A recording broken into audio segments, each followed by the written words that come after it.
Remix.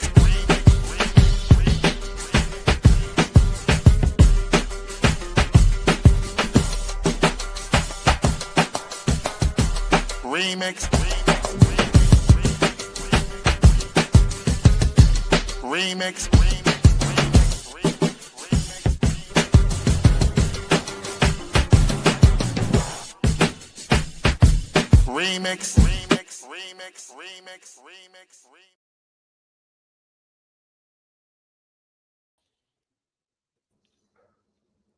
What it do, niggas? Hi, Lauren. What's up? How you doing? Happy Friday. Happy Friday. I'm so glad you can hear me since I was talking to you for 3 minutes and you said nothing back. Oh, hey, yeah, I'm glad too because I did not hear a single thing before we just went live. So, unfortunate. At least it worked. That right? What'd you say? I said peace to the undefeated chat. Good morning to them. Very much so. They was in this joint early, leaving comments already. I saw Brother Jamil comment at 6:59. I said he ready. Mm-hmm. That's right. Good morning, brother Jamil. Good morning, Seven Son and others. As I like Seven Sons greeting. Good morning and happy Friday. I be saying happy Friday to my friends and they be acting like they don't understand what it means. You're not excited? It's Friday. You know, we could be in the streets, we could be at home, but there's just, nothing to do because it's Friday and you can relax. But it's whatever.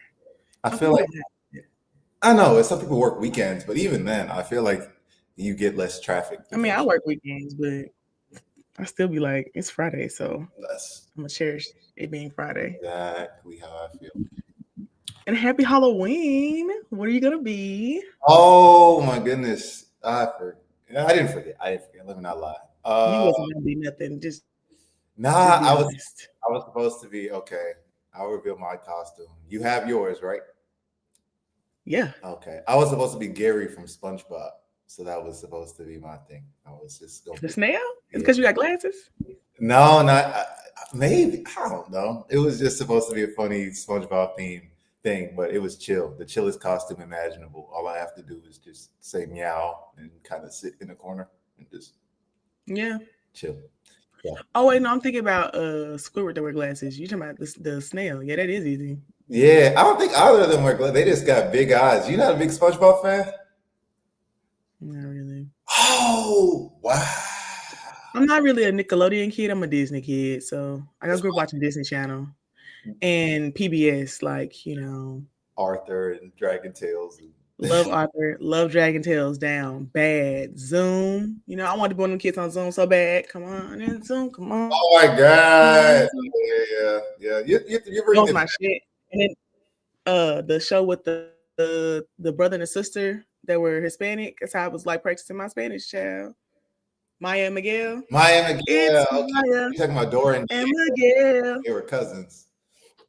Child, I thought they was related. I wouldn't have known they wasn't. No. I think Maya and Miguel were when you said two Hispanic like siblings. I thought of Dora and Diego, like Dora the Explorer. Oh yeah, they are cousins. You're not a Nick kid, so that makes sense. I know about Dora and Diego.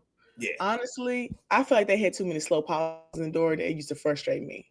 Like, girl, what do you mean? She said, which one is it? And we're saying it, and she waiting a whole minute before she say which one it is. We have already pointed it out. I feel like they was doing too much with that one. But I did like Barney. I was a huge Barney fan, like huge Barney person. But also I grew up watching free cable and shit. I think that most interesting story about my life is that we was growing up poor and I never knew it. And that's how I know Black people be stunting and making a way out of no way. I never knew we was poor. I was watching PBS, chilling, living it up, watching Disney movies, watching Barney, loving life, and didn't even know we just couldn't afford cable. Never known. Yeah, high quality television back there. That is. It was high quality television. I loved Arthur. I loved Arthur down. Like, I thought me and Arthur was real life friends. And DW, she was a menace like me. I said, you know what? I'm learning things from her. I need to use this. Let me clock in. You see, I was using that shit on my sister. I hear you. Nick had so many versions of that, though. That's what I'm trying to think. Like Rugrats had Susie Carmichael. I really liked Rugrats. I just did not like. I did not like the Nickelodeon shows Mm, more than I liked the Disney shows. But I did like a lot of the classic Nickelodeon shows, like Rocket Power. I like that one. mm. No, Rocket. But You know, SpongeBob is the least millennial thing about you. I think that's like if I were to say the one thing that makes you not from my generation, it would be that one. That's crazy. it's so funny. I mean, I've watched it before, but I think also like I'm not a person who is into everything other folks upset. I feel like when I was growing up, people were like obsessed with SpongeBob to a point that it was not necessary. Like I don't feel like there's enough substance happening in that show for you to be obsessed over him. Oh no! Oh no! So that comedy's top tier. I feel like this is where a lot of people got their sense of humor from as well. You think so? I Maybe think that's why they're not funny. that show, yeah. But honestly, it's And they more just think they can. like meme culture is also why I think it lasts so long. I do think there are some good SpongeBob memes. Yes, Some of the best. I don't think he's like funny. I agree with Stoner. Rocco's Modern Life was a good show. I liked Rocco's Modern Life. I liked Pinky and the Brain. I like all the like shows that were kids shows, but they probably should not have been kids shows. Like like when you watch them back, you'd be like, this is kind of some adult material, but it's funny. If that makes sense. I think so. Well, I know some of those shows had adult content like hidden in the jokes. Others it would just be like, I don't know, sometimes I'd be uncomfortable watching it. Like, yeah, someone said in the chat, Ren and Stimpy. That's one of them. There's like fake, like adult versions of Ren and Stimpy cartoons around on the internet. A lot of people think are real, like episodes. Really? Yeah, Really? there's that. Yeah, exactly. But other than that, like I don't know. I kind of felt like those shows are always for like. Where would they get new episodes from? How do people not realize they're not new? It's not that they're not new. I think they're well animated and they look real. But I know Ren and Stimpy, Rocko's Modern Life, and like this one show I used to not like, Cow and Chicken. Those were all like I didn't really like Cow and Chicken either. I thought it was weird. creepy to me. Was it? Someone said in the chat, "Bro, Fahim, OG brain rot." That's absolutely right. I feel like a lot of the Nickelodeon shows were OG brain rot though. Like there was no substance to them scripts. 100%. And honestly, it made sense to me when I watched like some of the Nickelodeon documentaries about the shows and stuff, and they were talking about them. I'd be like, yeah, I can see this because these writers are like basic white men who literally just taking the same script and changing a few words here and there, but they got the same storylines. Now, I did love Cat Dog. I ain't gonna hold you. I love me some Cat Dog. That was my shit. That show creeped me out, man. I don't know what it was. I mean, I think it's because since I'm a twin, my sister and I were very much attached at the hip a lot of times. And so we just thought it was interesting. Like, you know, it was funny. And I got the jokes were funny to me. What am I? Okay. Well, we're going to start transitioning into our regularly scheduled programming. I'm trying to remember. There was another one, though. Like with we're not, y'all. Don't listen to cats or something. You know what I'm talking about? Like it was like 3 cats. They all lived together. Cat Scratch. That was another one. But I forget if that's Nick. That is. Yeah, that sounds like a Nick show. But I did watch Doug. Somebody in the chat talked about Doug. I watched Doug. I was afraid of Courage the Cowardly Dog. I did not like the like creepiness of the show and stuff. Like I liked Courage as the character, but I did not like the show quality and like the scare factor part. So I didn't really like that. Yeah, me either. What else did I watch a lot? I watched Told by Ginger. Yeah, that was that was a good one. I didn't like that Courage openly. I don't like shows where people like who are openly like abusive get to stay in the plot for jokes. And so like Eustace was, I'm like, this is terrible. Like I don't like every episode. He's a bad person. Yeah, I really like Hey Arnold and Recess a lot. I like those like OG Nickelodeon shows. Yeah. It's some of the other ones that are just like, I don't get it. Yeah. I like Recess a lot for like what's it called? For like fashion. Like I liked a lot of the fashion choices in Recess. Mm-hmm. I fuck with them. And I like the Hey Arnold storyline. I think that some cartoons, especially in that time, really like did not have a storyline that followed.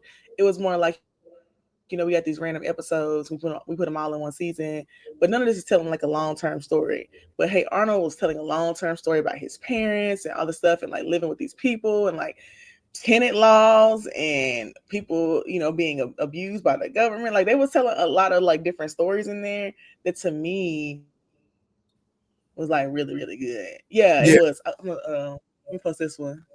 Hey Arnold is about community for real. I definitely agree. I think that Hey Arnold was a great way to show like what community can look like, and even like in co-ops and stuff like that, and that kind of housing. I think that that's what, to me, that's what Hey Arnold was. I also think that girl being obsessed with that boy was still so funny to me Helga, because I was like, did she not think that it's obvious? Does she not think that we know? that girl Helga Pataki. That Yeah, she was show crazy. it was great. I think the character design on that show is amazing. The art still stands out in my head. Like even Beautiful art. drawing football head like that. Even thinking that as like a main character design is pretty creative. But then yeah, I think a lot of it was early political awakening for some of us. If I'm not mistaken, I was gonna ask if you saw the End movie because there's a movie they made like when we were grown to like talk about his Mhm. parents. I didn't watch that one, but I the did. Hey I Arnold. watched everything. Okay, so you can tell us about that next. The Hey Arnold movie, I think, was about gentrification, if I'm not mistaken. Hmm. Like they were About fighting them stopping them from like, building that, yeah, on that baseball field. and Recess was also about something similar, if I'm not mistaken, like some sort of school takeover. So both of Hmm. them were like fighting authority.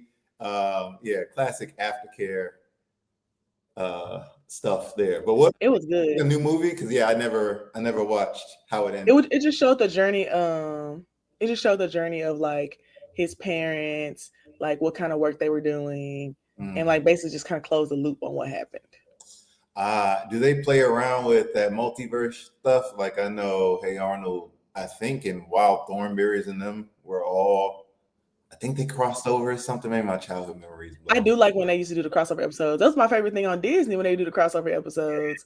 I feel like Disney did better crossover episodes than the cartoons because I feel like the cartoons, there's only so much you can do in the cartoons, right? But the Disney episodes, because they're live, because people are filming it live, you see more like character and you see stuff that's more unscripted like happening. Like I will watch the interviews and stuff from like people who are on Disney Channel shows talking about like how they just like was doing stuff. Like Yeah, I love Even Stevens, and when old girl who played Kim Possible was talking about how like they would ad lib stuff when they were doing the crossover episodes. It was just so fun to me because you could tell that like they really like were cool with each other and were like having a good time. Like it was fun. I like those. But the other stuff, I didn't watch them as much. I mean, honestly, the most I watched of white people was on TV. Cause I live in Memphis, so like that's the most I ever even saw white people in general, and like kind of got an idea of like how they be. And I would say that the white people in Memphis don't act like none of the white people, so it was weird. yeah. Well, I think our TV versions of our people. I think I was similar, honestly. Probably made us like I more. am a Rob because we are sisters. We We stay are doing together. so we're going back and forth between the cartoons and things. Also, peace and good morning to the chat. We're waiting on Brother Geechee Oh to yeah, hey y'all. join us. He We got some tech issues. He working out, but I am definitely a Cheetah Girl. My sister and I were obsessed with Cheetah Girls. When the second Cheetah Girls movie came out, we held a watch party for our family. We made popcorn buckets and like a whole like concession stand. We made like viewing agendas, explaining like the plot from the previous movie. Like we was serious, locked in. I'm a day one Raven Simone fan from jump. I was gonna say, We well, they did it carried them in the niggas. third one, and so I saw all of them. We saw all of them. My first concert was to see the Cheetah Girls. The first concert I ever went to when I was 13, I went to go see the Cheetah Girls. I was so pissed off that Raven wasn't there. And even then, even at 13, I knew they did something to my girl. They did something to her. I knew they was playing in her face or something. Because why wasn't she there? she said, Even I clocked that "Oh, shit. you know what it was? I actually think she was shooting something else. I was a fan back then too, so I think I was reading about it. I think there was a scheduling conflict, but regardless, like you can't have. That wasn't all of it. It was how they was treating her. There was some anti-blackness in there. And they was trying to like, because she gets paid more, she was a little diva-ish. But also Raven was on multiple shows. You can't. Well, let's just start with the historical materialism here, okay? All of Disney's entire humor, like script style or whatever, was from that So Raven, like the prototype. Mm-hmm. All of the stuff they did, all the white people doing the secret handshakes was stealing from black sitcoms, and they always look unseasoned. But any like the secret handshake, like the way they told the jokes, the old snap, like you got Hannah Montana saying, "Oh snap!" Like, come on now, like so all of this came from Raven. So yeah, I feel like she does Yeah. deserve, her I flower. agree with A Rob too though. Raven is anti-black. Oh, not this one, but I agree with she be the difference in 3 years old too. So I don't know, but I do agree Raven is anti-black. Her and that white wife. Mm-mm. Save her. We gonna bring her back. I don't know if she has a degradation kink or what, but having a white wife that's always telling your business on the internet or like saying stuff in a way that's technically talking shit to you, but like it doesn't come off that way at first, you're weird. Well, I do think there was something happening there. Like she kind of endured some trauma with people not accepting her identity and stuff. yeah. But like that white wife, mm-mm. Well, that's a trope. I actually tell people to look at that pretty often, especially when they're unpacking homophobia. Like, if it's so different, why does it follow such similar trends that like other groups deal with? Why are the stereotypes similar? Why on TV is it a trope? Just like we have the trope about the light-skinned wife, just like we have all these tropes, there's a trope on TV. If you're a Black or Asian or Latino queer character, you have to have a white partner.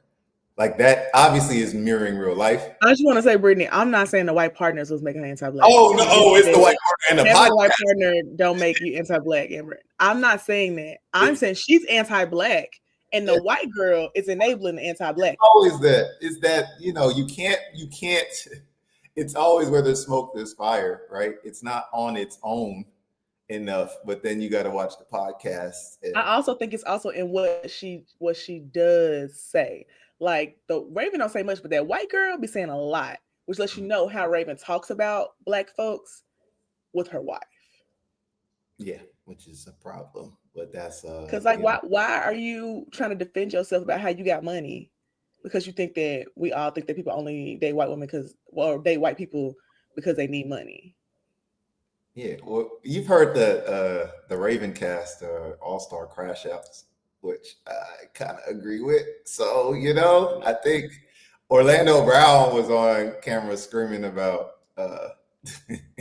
Raven leave that. I have another theory about because I've seen have you seen the Nickelodeon documentary about the trauma and like abuse and stuff? Yeah. I have another theory about the Disney Channel trauma too. I think that people are not willing to say too much because of them contracts they signed, because they've also hinted at that.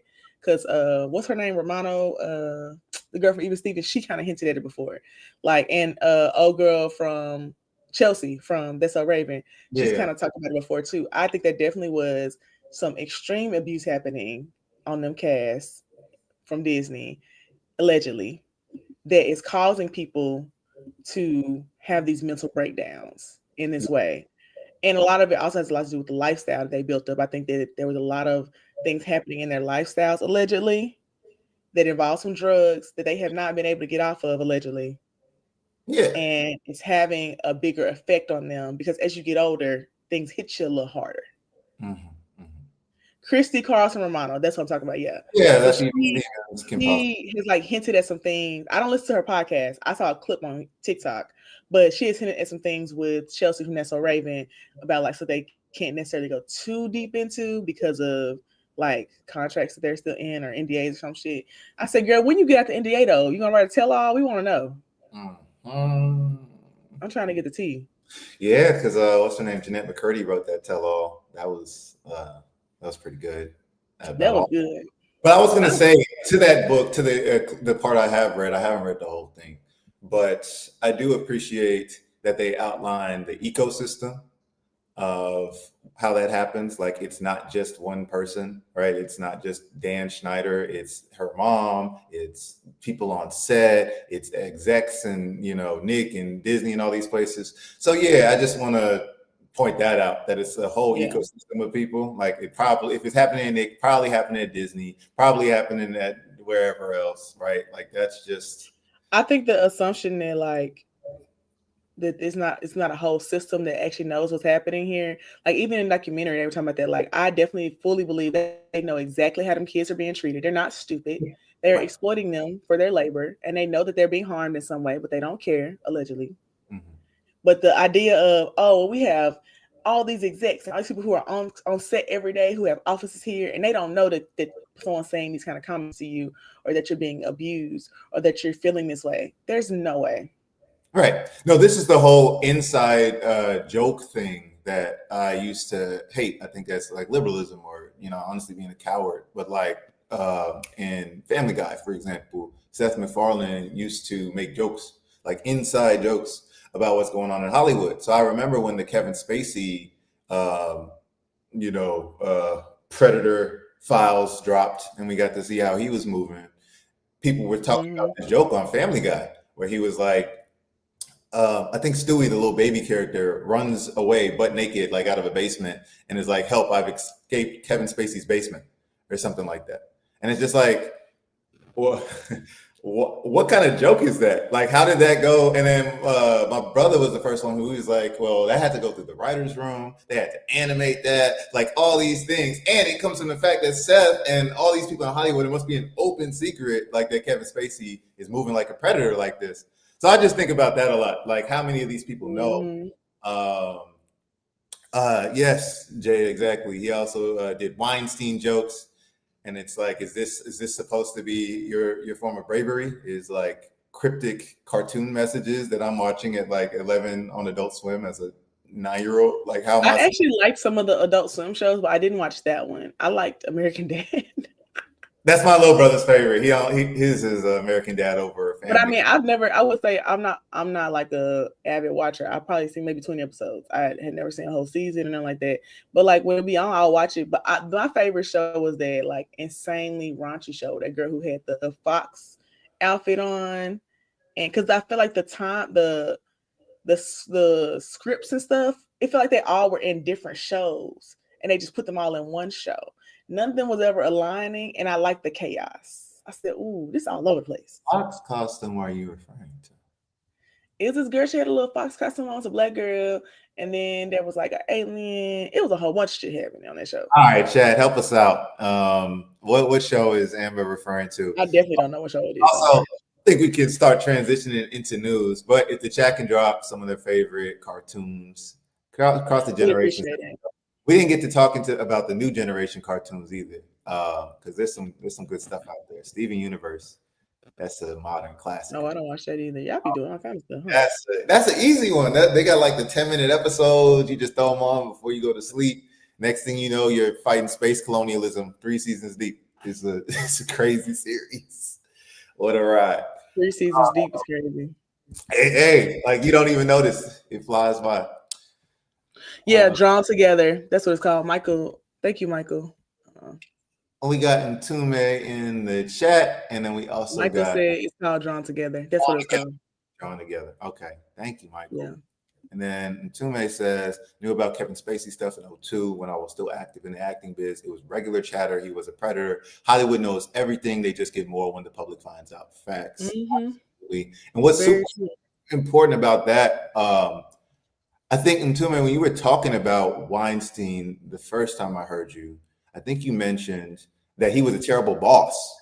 Like that a bunch of people complained about him like doing workplace abuses and violating people's workers' rights and all of those things. So even before you knew he was a sexual predator, you knew he was on that capitalist predation. And I always think that's important to notice how they're always like Elon Musk happens to be racist, and he also happens to be treating his workers like shit. He also happens to hate his trans daughter. Like all of these things are related. So Kevin Spacey being a shitty boss, violating SAG agreements and whatnot should have already been enough to get him kicked out of Hollywood if Hollywood wasn't, in on it, as Ntume says here. So facts.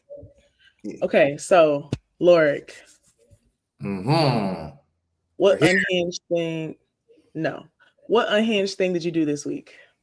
Okay. All right, you're gonna have to help me transition into the news after this, okay? Yes?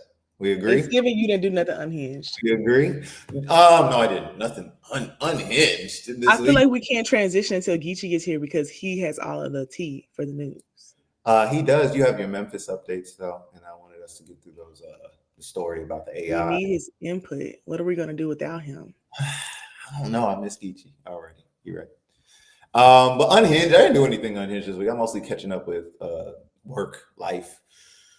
Trying to prepare for November and the end of the year. What you doing in November? A lot of organizing things going on for us in November. We're also kind of starting to wind down for the year for Black Men Build Miami. I'm glad because y'all always doing shit. Take a break, like they Yes, said I on mean we got to. That's the whole thing. take a break. Unfortunately, I mean, not unhinged behavior was happening with the weather, and I guess we could talk about that. But Mm. to obviously my Jamaican folks, our Jamaican family dealing with the Hurricane Melissa. But in New York, there was a horrible storm yesterday. I don't know if people in the chat are in New York either, but BNB NY's hub flooded, unfortunately. So Oh, my yeah. week was balanced, but I guess the unhinged shit had to go somewhere else. So hopefully they're okay. The people, at least I hear, made it out okay. I hear our self-defense instructor help youth get out. So that's who you want. Aw. That's who you want as your, doing self-defense and things. So shout out my nine in New York. But yeah, that was my week. I always think it's crazy when there's storms like that because you would think that like areas would be better prepared, but like people don't realize how on top of each other New York is, and it's just too much. Yeah. It's that, and in Florida, for example, we don't have basements. Like that's not a thing.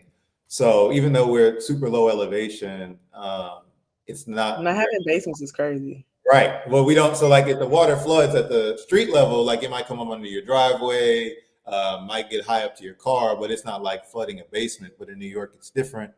Um, they have lower floors, so apparently this was a flood through the Oh, went. straight down. Yeah, because the roads, as Devin said, were flooded in New York. So a lot of climate disaster, here and then around the world. As we always say on this channel, we're linked to the international as well. So what does Chidi Macha have to say? Stories of Black folks from the U.S. and Jamaica complaining about the food they're being given at the resorts after Melissa. Mm-hmm. Oh yeah, we got to talk about it. The passport bro culture, the travel. I'm so confused on like when people be going to places. Like, do y'all not check the weather? Yeah, I mean, Because they have been predicting this hurricane for a week in advance. Sure. And I kept seeing a lot of people saying that they had just been here for 2 days or a few days. So you knew that this was going to happen and you came here anyways because y'all are horrible people. Yeah, yeah, I think that I honestly think it is a good portion of people who weren't prepared, who weren't looking. I think maybe people who are already on the island could fit in this category too. Maybe they were already there and they stayed. But to Chidi Macha's point, like you're still moving like a colonizer. Yeah, I saw some of the complaints and stuff, and I was like, this is definitely. Oh, Brittany said my mom works for an airline. People do not care. They don't. I Yeah, unfortunately. Meanwhile, I'm buying the insurance every time because after COVID, although I never got COVID, but I did think it was important to protect my airline tickets if I paid for something. So I started getting the insurance every time. Oh And yeah, I don't play this. I had to check. Chad might be able to back us up. I don't know if that's a scam because I think your credit card company automatically supposed to insure it. That's what I was told once. I have to look into that, but I don't. No, they don't. I don't trust the airport's insurance. So, I'm not buying it from the airport. I'm buying it from a third party, but I don't use a credit card, so it's not protected if I'm using my debit card. That makes sense. Yeah.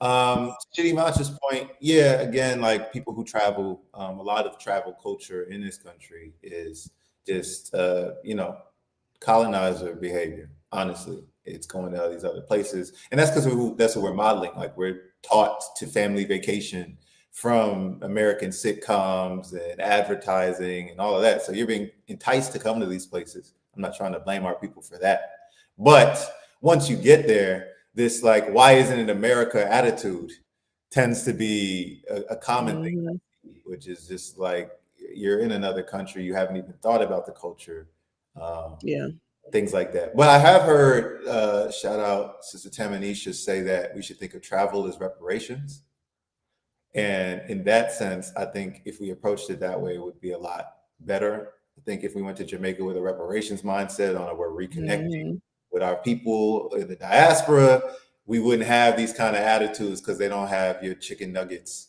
at the Marriott during Hurricane Melissa. Yeah. So that's what my friend, one of my friends who went to Jamaica, talked about that, like going. She took like several tours with the locals there, like 2 and 3 hour tours of like history and stuff like that. And she was like, that was the best thing she ever did, like learning from the folks there and getting to see like the history of like ganja in Jamaica, the agriculture stuff, like tobacco, like getting to see all that kind of stuff. I like, yeah, that's the way that you go somewhere and you honor like, what they have become instead of like just being exploitive. Also, Esme, this exact thing. She said, I saw this girl take a trip to Jamaica the day before the hurricane. I saw several people going a day or two before and was like, literally, some of them even said, I don't think the hurricane will be that bad. Like, do y'all not know what hurricanes are? And that's what worries me about millennials and a generation below us. Like the critical thinking skills, they're not there. And it's so concerning because baby, it's a hurricane. Do we not understand what hurricanes do?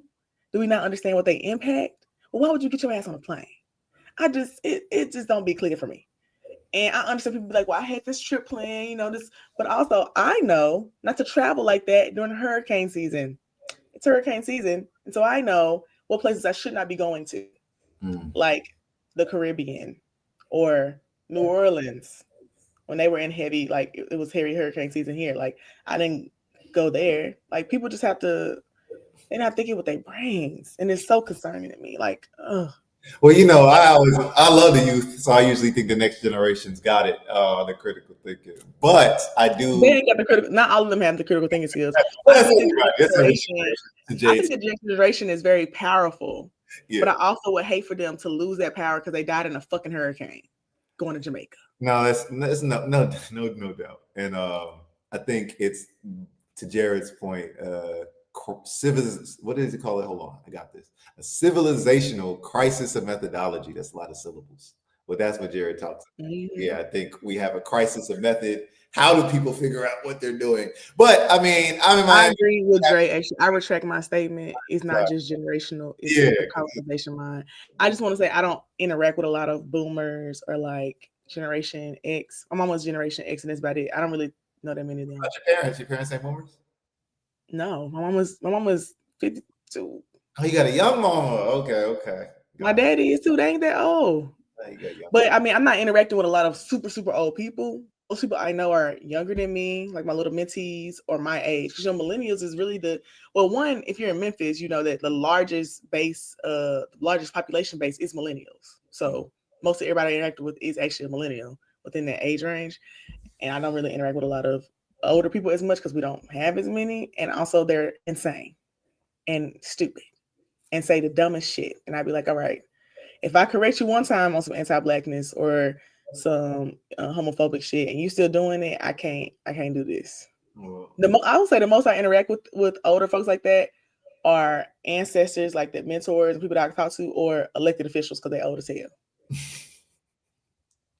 I think about, we got a lot of Gen Xers on this channel, the elders who are running the show. Brother Jamil said, I represent the super, super old. You are so funny. You're not even that old. And we got all our generations with all of their contradictions. I was thinking of Kwame Ture, where he says every generation has its own responsibility to fulfill. You got to figure it out. So I think about it that way. What is our contradiction as millennials? What is it we're trying to resolve? Let me check on Geechee, child. He ain't saying nothing. Yeah, well, I think Geechee's got tech issues. Gen X. Y'all are old, no shade. Facts. That's why I be saying, like, I'm, not y'all are old, no shade. I be saying that too. People be saying I'm so young. I'm young. I'm not youth though anymore. That's why we got to get that youth contingent on BLM. We know that's what we moving toward. So, shout out Geechee, Dare to Struggle, Dare to Win. If you haven't seen it this week, they did an excellent conversation following up on what we did last week with Beneath the Mountain, the reader, the anti-prison reader that we're going to also the event today. Geechee has an event going on in Atlanta with Jennifer Black and the guests we had on last week, as well as two guests that Geechee had on this week from Spell House. One was from Morehouse, the other was from Spellman. They had a great breakdown, and it was just awesome to see them study, talk about different political prisoners. Last week, we talked about Angelo Herndon, Mumia Abu-Jamal, Saphir Ness, and John Brown. I think on Wednesday, They spoke about Nat Turner, and trying to remember the other person they read. But I know Nat Turner's name was brought up. I know Ancestor Asada's name was brought up. So definitely, if you haven't read Beneath the Mountain, we're going to be reading from it here on Fridays as well. But definitely check it out. We got our books coming, Amber. Apparently, Dr.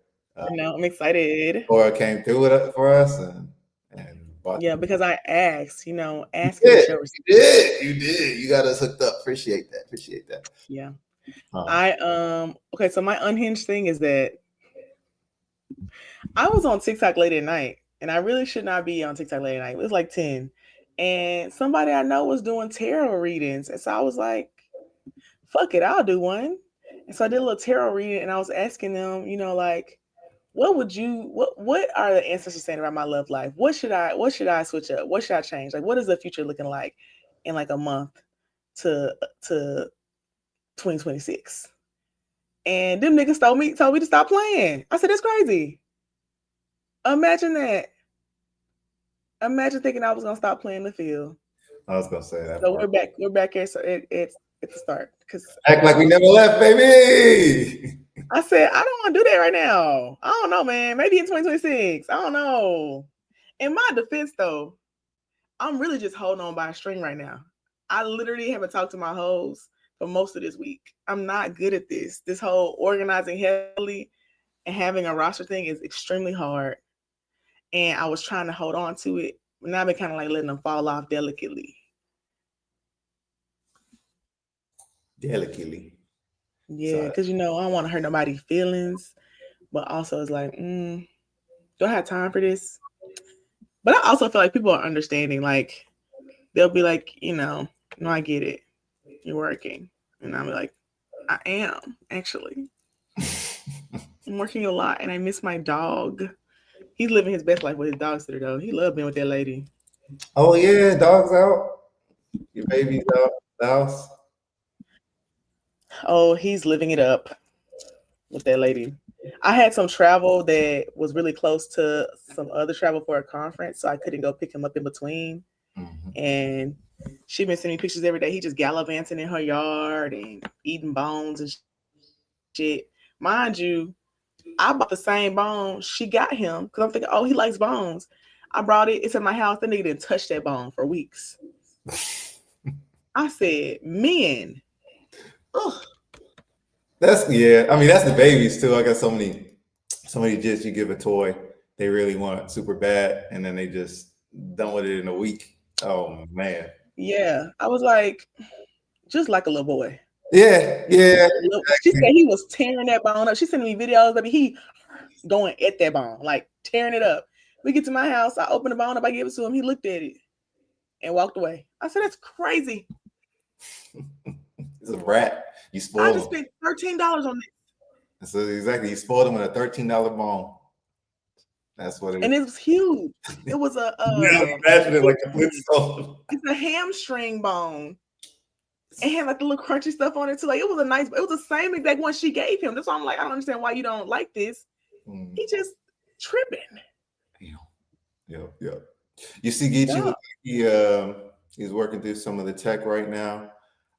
I am finally in the studio. I'm finally behind the scenes, so I've been bringing some of these comments up. Oh, I thought you meant like you're in the studio, like you're. Oh, I'm in. I'm in. Like you're on the StreamYard because you finally logged in with the login that you had that you didn't take the time to type the password in for.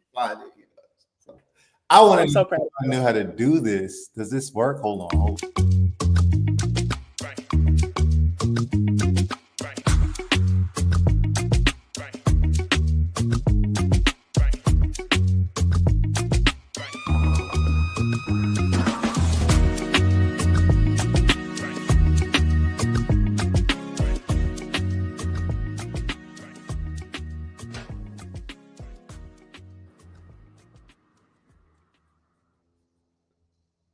This intro is way too long. Yeah. I saw the time on it. It really is a full 30 seconds. Peace. Yeah. Happy Friday, everybody. We are going to be getting into some news. We had some variety talk earlier about cartoons. I do want to say the first important piece of news is that I saw clips this weekend, and them niggas can rap and put on a show. I stood in the rain for an hour to watch them, and no, Malice one of the best rappers I ever seen live in my life. And I appreciate you for shouting out Malice because that's he's my favorite one in the group. I said y'all love Pusha T. No, Malice. First of all, Malice fine as fuck, and Malice can rap, and his raps are better because he not talking about drugs the entire time. I feel like you got to have a good skill set to not only like you throw some drug stuff in there, but you can actually rap about very real things. Yeah, really good. Yeah, nah, I think he can. Are we looking at the story first or something else? I have this story up. I'm trying to. Well, let me see if I can. Or you want to do the Dorito thing? Yeah, the Dorito story. I'm trying to see how to share. I'm learning on air. Does this work? It does. Okay, cool. So, look at CJ. That's my friend. We'll start it over. This is some news I saw this week. We'll drop the story in the chat, of course, if you want to follow up on it. Let me make sure I'm sharing sound, of course. Also share tab. When you share, you have to click the little volume thing in the corner. Yeah. All right. So let's just hear about the story I saw this week. A lot of educators, particularly Black educators, have talked about this possibility. So it is a reality. We already knew it was coming, but let's see what's happened with some of this new AI technology.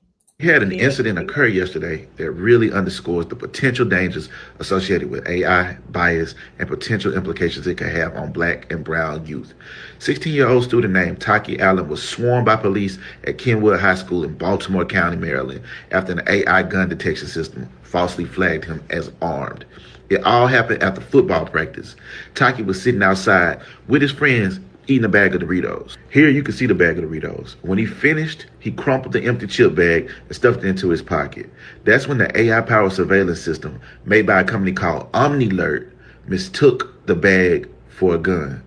Moments later, multiple police cars pulled up. Officers arrived with guns drawn, ordered Taki to the ground, handcuffed him, and searched his pockets. No weapon was found. Only a bag of Doritos. This literally could have cost Taki his life. The school district later admitted the incident was upsetting and said counseling will be made available to students. They also said they're reviewing the system and the human verification process that followed the AI alert. This situation raises serious questions about the accuracy of AI, the danger of surveilling schools this way, the potential of racial bias for this, and what safety really means when technology gets it wrong. What does this say about the state of America? When students are being surveilled in schools because of the very culture of mass shootings this country refuses to address? What does it say about the evolution of technology, its flaws, its biases, and the danger it poses for Black and brown people when it gets it wrong? And what accountability will exist to make sure this never happens again, or worse? We can't just talk, we have to act. Push for transparency from every district using AI surveillance, demand audits and racial bias testing before these systems are deployed, invest in solutions that actually make kids safe, counselors, community programs, and de-escalation training, not machines that misread our humanity. Drop your thoughts, tag your school board, and tell them safety requires accountability, not algorithms. I'm CJ Lawrence. This is Black with No Chaser. Be sure to follow and subscribe for more. So, any initial thoughts seeing that story? Have you heard of similar things like this? Any technology that you've been organizing and had to confront with AI and surveillance? Yeah, first, that's my homie CJ. Fuck with him hard. I've written for Black with No Chaser before and do some stuff with them all the time. Him and Tyson and two of the other friends started Black with No Chaser, which is a great like pro-Black journalism type of tool, website, blog, all that stuff.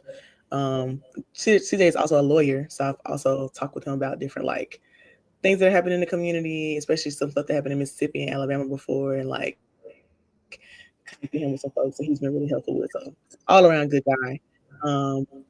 I think that I'm not surprised about the Dorito bag thing. I think this is also something that we've been warning about. Like our mayor in Memphis had mentioned wanting to use some AI technology for stuff, and we went hard against him on it. and talked about like, AI does not detect Black folks well at all, and has also shown consistent bias because it's computers, and we've been using computers this entire time, and the people who are training the computers are also racist and white supremacists. So the things that they're trying to do are going to include those biases. And he didn't end up getting it. It was like a pitch or something. He didn't end up getting it, but I mean, I had to talk to him a few times about it because he was like, "Well, we just, it's not gonna like identify their faces. It's looking for like certain behaviors." I was like, and that's definitely gonna be racist. You have to Yeah. understand how things are made. And he was talking about like the license plate tracking thing, and I was like, no, it's not okay. Like it is not going to work the way you think it's going to work. And then you wasted my money. You wasted my tax dollars buying some stupid shit. Also, like Atlanta, Memphis is already extremely surveilled. We actually don't need more cameras. Mm-hmm. And if they would stop investing so much money in cameras and invest in community needs, we actually wouldn't have all these problems. Y'all investing in speed cameras and shit. Invest in niggas who need to go to driver's school. They need some fucking driver's ed. That's the real issue. Y'all getting annoyed. I mean, the biggest thing that happens in Memphis is getting annoyed about people driving. They don't know how to drive because we don't have driver's ed anymore. Wow. And they stopped doing driver's ed right after I graduated high school because I went to driver's ed. That's why I know how to drive.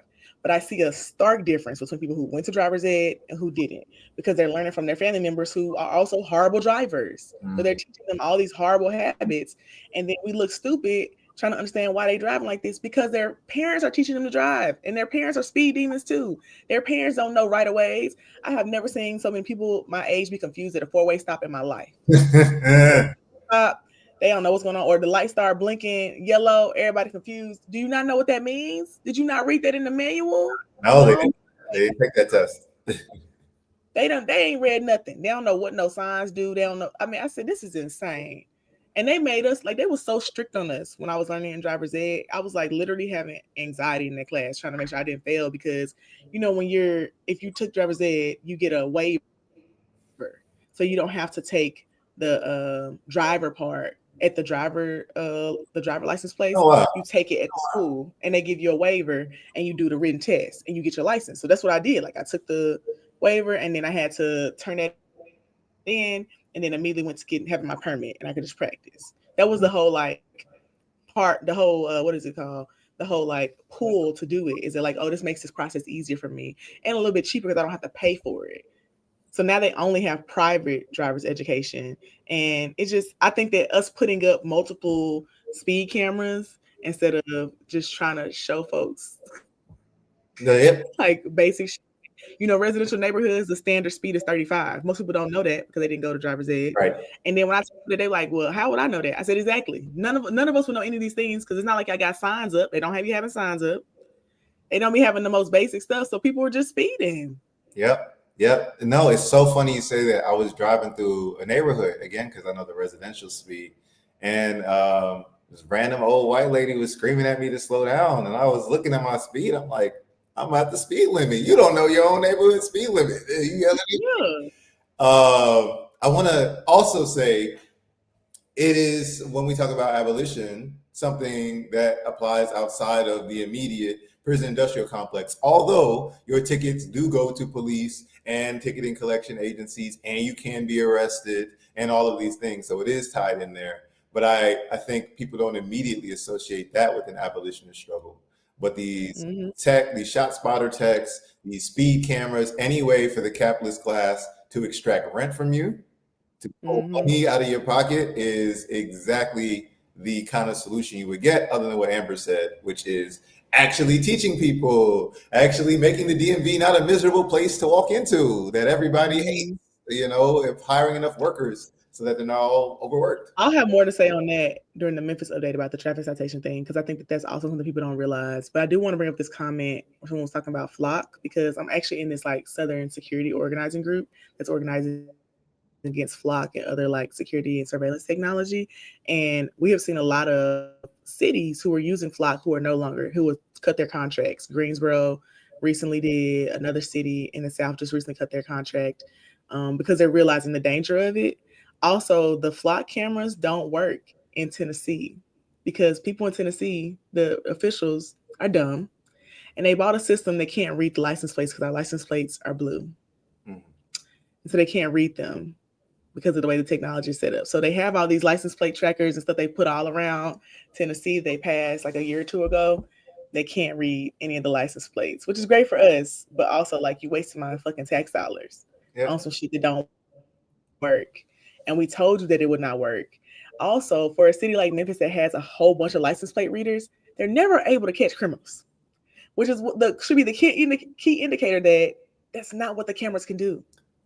Because they talking about, well, we're gonna put these license plate readers on these specific high traffic intersection exits to find people.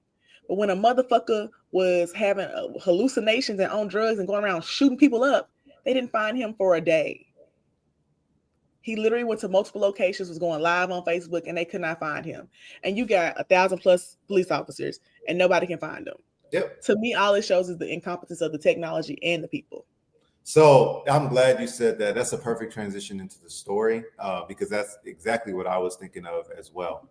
That it's obviously you can have all the surveillance technology in the world, whether it works or not. That's already one question. And under capitalism, we know a lot of their tech doesn't work. The U.S. military has the same problem. A bunch of their tech don't work, but they still got to shovel money to these defense contractors. They shovel money into it anyways. And it's that. And then it's user error as well. Like, so with this story, a lot of user error. This is the ACLU's news on Taki Allen. And again, Taki Allen's a Black Baltimore football player, teenager. And when he talks about it, 8 police, so the jump out boys, he's swarmed by 8 cars with a gun waving police shouting orders.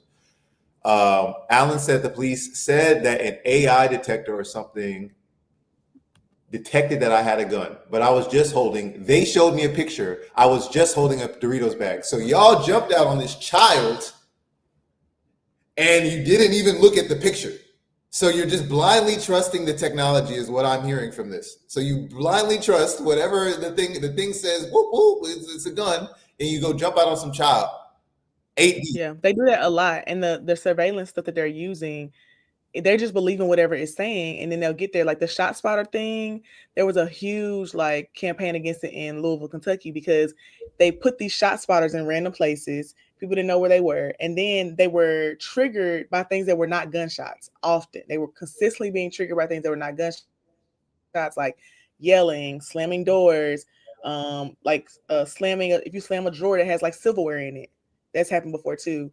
And I also think it shows like how much these systems are very, very delicate and are not perfect, because honestly, it's very hard to detect something as a gunshot. We still can't tell if it's fireworks versus gunshots on 4th of July. Yep. How you gonna make up a technology that's gonna tell you every time whether or not it's a gunshot? My uncle, one time when I went to go visit them a few years ago, if he slammed his door where the silverware was, his alarm would go off because it thought that someone was breaking in, because it could not tell the difference between just closing a drawer with silverware in it and someone breaking glass, even though they did not sound exactly alike. It actually had distinct differences, but it could not tell, which is why we should stop trusting AI in this way. And I'm at a conference right now. One of the panels we went to yesterday talked about the dangers of AI, and we were going through like what people who use AI, what it puts out, like what it says versus when you use your brain. And it was not surprising to me, but just very concerning to me how many older people were talking about how they use AI every single day. This girl said, I use ChatGPT. I said, you done named the damn app. You know. And I know the shit that she be putting out is lame. Because she was talking, I was like, bro, these are horrible talking points. Like, what are you talking about? It's so concerning to me how we have really like taken way too much to AI versus like pushing back against the use of it or being critical in the ways that we use it, because it's being used against us way more than to support us. And I think that it's very dangerous to keep supporting it, especially when we have stories like this. Yeah. Like this isn't like first time, but I also know the ACLU has put out multiple stories about the facial technology not working for Black people, them consistently targeting the wrong folks. And that happens to me all the time. Like a few years ago, I opted myself out of facial recognition software through this website that you can do, and I can tell you about it later. But so when people look me up and stuff, they don't usually find my picture anymore because it can't find me because I opted out of facial recognition. But it finds people who definitely do not look anything like me. They're just fat Black women. That's it. Literally. And I'd be like, this is why we keep talking about how this is not good technology. Yep. I mean, they couldn't tell us apart before. So adding AI to it is, the people who coded it probably can't tell us apart either. Yeah. And I think it's crazy for folks to think that, like I was saying earlier, that those things aren't embedded in it. The people who are coding it have these biases or have these ideas. And no matter how much they may make it seem like that doesn't get seeped into there, it does every time. The people who are making it have these same ideals and biases about Black folks and brown folks, and they all go into that coding. Yeah. And that's the danger of liberalism that Malcolm is warning about, that all these people are starting to see, where you can lie, but you can also use this kind of objective technology, and you can create a degree of separation between you and the racism. You can set up a housing board, or you can set up something that is just as racist, but don't worry, no, it's a robot who's doing it. It's not the person who made the robot that's the problem, right? Mm-hmm. So I definitely see that. I want to shout out Millennials Are Killing Capitalism. Had a great episode with Dwayne Monroe and AI and education yesterday. So I wanted to talk about Saturdays with Renee. Also had an excellent episode on AI with Dwayne Monroe. And I Mix What I Like.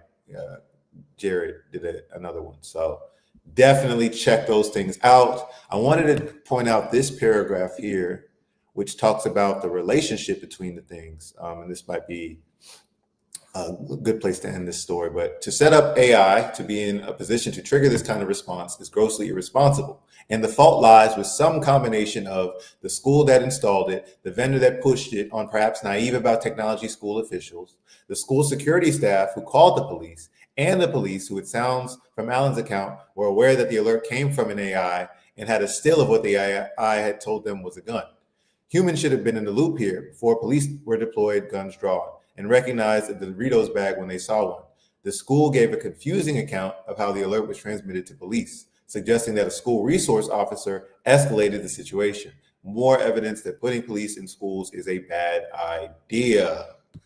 Yeah, that paragraph was excellent. There are so many players here. There are so many people who are responsible for this, but I really appreciate the capitalist analysis here. Like, this is what I'm trying to make people understand. Some of my early organizing work was around this sort of thing, and just looking at the technology before we had the AI facial recognition. They were trying to install that in some New York schools, again, to stop school shootings. First of all, most of the school shootings occur in, guess who? White areas. Hey, but guess where the AI is going? Into our schools. So that was the first point. They ain't never catching the white school shooters, but they always trying to target Black people. I said, do you want to end them or not? Obviously not. AI is going to pull up Timothy Chalamet and go think that's the shooter. So we had the company. So we have all of the things that I see outlined in this paragraph were present in that situation. So you had a company, you had COVID. So a lot of these companies were forcing technology onto these schools, or selling them, or were marketing it as a need for these people for safety things. So the company refuses to tell you how it gets its algorithm, or how it's training its data, or any of that. All of that is considered proprietary. So again, to this capitalist ethos to all of this, I can't tell you how this is made because that's good for my business, is taking priority over children's lives and safety and things of that nature. Trifling. Yeah. The other thing I'll say is we looked backward in time. So we didn't just look at the AI, we talked about metal detectors and the history of metal detectors in New York. Again, something that goes into Black and brown and poor schools, not schools with the white school shooters.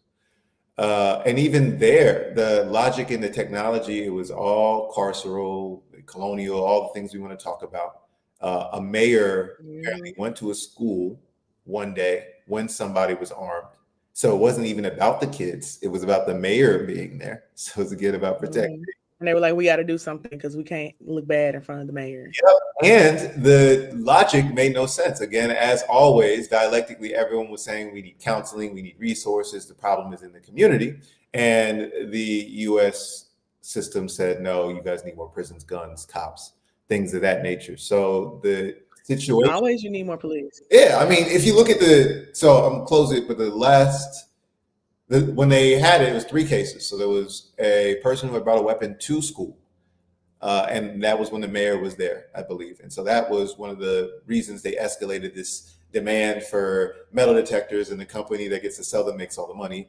But then there was another situation where someone had been harmed off campus. So that was the other discussion when everyone keeps saying, well, why do these kids have guns? Why do these kids have weapons? Not the school shooters, our youth. And yes, there is sometimes a lot of antisocial behavior, just like what the school dealing with. But a big thing they kept saying was, I need it for protection. I need it in my neighborhood. I need it to feel safe. And so what Lawrence was talking about last Saturday about how we need to understand the cultural narratives being told, understand how this is actually unfolding on the ground for people is important. So you had one case of someone bringing it to school and getting caught with it. You had another case of somebody needing it for protection in the community or believing they need it for protection in the community. And the third case, which I think is super important, was a youth had shot themselves off campus. So this is the other thing about gun violence with youth. A lot of it is self-inflicted, accidental shootings, or suicides. So none of that gets addressed. How does a metal detector stop a child from suicide when, as we've been saying, counseling, all of these kind of programs are the things that need to work. So same exact thing. I see the same logic here with the AI systems as with the metal detectors. It's a community problem, a capitalism, colonialism problem. And yeah, they can't. Yeah, none of it's addressing the real reasons, which we all know is also by design, which is annoying and it pisses me off. Yeah. I'll be interested in the statistic, Yul, if you could share that. Yeah, most shootings in the US are accidental. Like, I mean, even when they report on like gun deaths here, like a lot of times they don't even, I've noticed, especially on the media, they don't even like saying like too much how a shooting happened, because usually it's accidental. Like, it's not usually gangbangers running up on somebody like they try to say. Like, it's usually like somebody found a gun and they picked it up and they shot their sibling. Yeah, or officers who end up shooting themselves or their partners in the line of duty. That gets buried a lot of times too, which is important. So yeah, that story really threw me for a loop. Hey, Laura, take over for a second. I'm getting an important call. Yeah, of course. All right, y'all. So, Esme, this is also what I thought as well, Esme, which is really important. There are more guns than people in the U.S., so that again makes me think it's more likely that accidents happen because the majority of people handling guns, I'm sure, are not training with them routinely, even cleaning them routinely. I know people don't know how to take apart their own gun. So all of that definitely increases the likelihood of mistakes, but that of course messes with the narrative that you need a gun to protect your family and the home and all those things, which not saying you can't, but that is a very convenient narrative if I'm a capitalist gun manufacturer to tell people. No, Amber stepped out, but there was another story that we were going to transition to. That was discussing this professor, this Texas professor who was fired, Texas State University, I believe, for comments about socialism. So definitely think we should be interested in this story. George Jackson already told us fascism's already here. So we're not surprised that this kind of thing is happening, but it is important to raise the alarm and raise awareness about it. So let's see here. Oh, I'm back. Okay. Fired on a Wednesday night. You can be fired as a tenured professor, but there's a process that has to be followed. That wasn't followed whatsoever. This stems from an online talk I gave on September 7th on a Sunday morning on my own free time in a capacity not affiliated with Texas State University whatsoever, from my home office via Zoom for a revolutionary socialism conference. And this self-described fascist took edited clips and made it seem like I was calling for overthrowing the U.S. government in my capacity as a Texas State professor. This is far from the truth. So this sets a chilling precedent. Can we organize as socialists? Which, yes, we should be able to do that. It's our democratic rights. So this is why it becomes very important for all concerned, from students, staff, faculty members, and all those across the country that are concerned with democratic rights. I was fired on a Wednesday night. You can be fired Whew, that's, I mean, we know how that goes. We know that's been happening a lot with organizing around Palestine with this repression. I'm going to drop the rest of the story, but just some initial thoughts, Amber, about this. This is a tenured white professor being fired on his day off, like Craig. So, what you think about this story? Not to compare him to a black person, but um, I think that we should not be shocked in this day and age of how people move, and I think that he should sue the fuck out of them. I for one love a good lawsuit, and obviously they didn't follow the process, especially for tenured professors. So, and I mean, like he said, that the guy put multiple video clips together. So I think he should sue them and get his back pay and get his job back. But after he got his job back, I think he should apply to work somewhere else. Like, get your job back for a second while you apply to work somewhere else and leave, because they tripping. Yeah. I mean, I I think think when administrations show you that they're not willing to even follow a process, and you're teaching in Texas, so that should tell you a lot too. I think it's time for you to, skedaddle. Yep. I mean, I was interested in the process again, just like how it was a school resource officer who apparently escalated the Doritos bag and got that boy harassed by police. So what was interesting about this, and I dropped the link in the chat, was that this actually came from a video. So Thomas Alters, the professor's name, the TSU professor, was first fired on September 10th after a video circulated on social media showing him talking about political organization at an online socialist conference. After those, Alter, whose tenure officially began on September 1st, sued the university alleging they violated due process by dismissing him abruptly. Absolutely, and we're going to have to sue. But we already talked about that. Like, that's a consolation prize at the end of the day after they get what they want. To your point, Esme, I absolutely hear you. I kind of agree with these sorts of things. But if you look at the story, he actually had no choice. They forced him out. The union wasn't able to stop it. And again, when we talk about these university struggles, we've seen a lot recently to show that the professors, the labor, the graduate workers, although they run the university, they don't run the university. So this was from the top. And as Amber said, if the school itself is just showing you it's fascist, they're not even going to do a process, right? Like you ask for something and then you get the wrong answer. You ask for an appeal and the person reading your appeal is the same person who gave you the first wrong answer, right? Like that kind of thing. You really don't have much recourse. You're kind of done. And yeah, the unions, we can talk about the class perspective on some of these unions, but you got professors, and that is an interesting class of people. So some of them are with it, some of them see themselves as workers, and others do not. But I don't want to comment on TSU. That's something I've also kind of realized in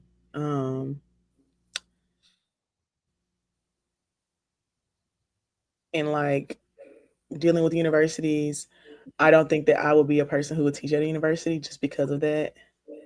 Because I've seen like how they act around people who could be like someone who could be considered associated with them and maybe has more like radical or like vocal beliefs, and they're afraid of that.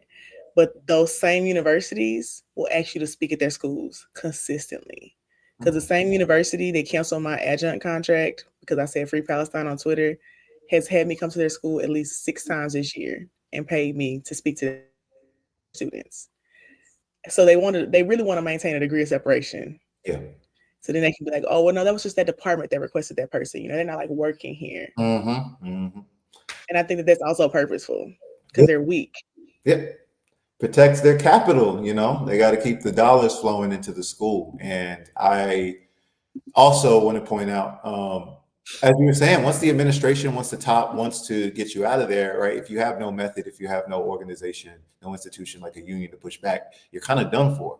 So even though, you can go to the courts, it's wrong, it's clearly a violation, doesn't matter. You can get put back in and the administration can still make your life hell, right? So after being reinstated, Alter was not allowed to teach classes, was brought back with back pay. So, they could just put you on the bench as well. There's a lot of ways they can sideline you. Now, it shouldn't stop the organizing. So I'm glad to see this professor talking to Breakthrough News. I'm glad to see this professor was in an organization and all those things. But yeah. So he was brought back, but now he can't teach, but he's just being paid to be there. And then he was fired again, if I'm not mistaken. Now, what's interesting about this whole thing is how he was fired. So in the Taki Allen case, it was a school resource officer who reported it.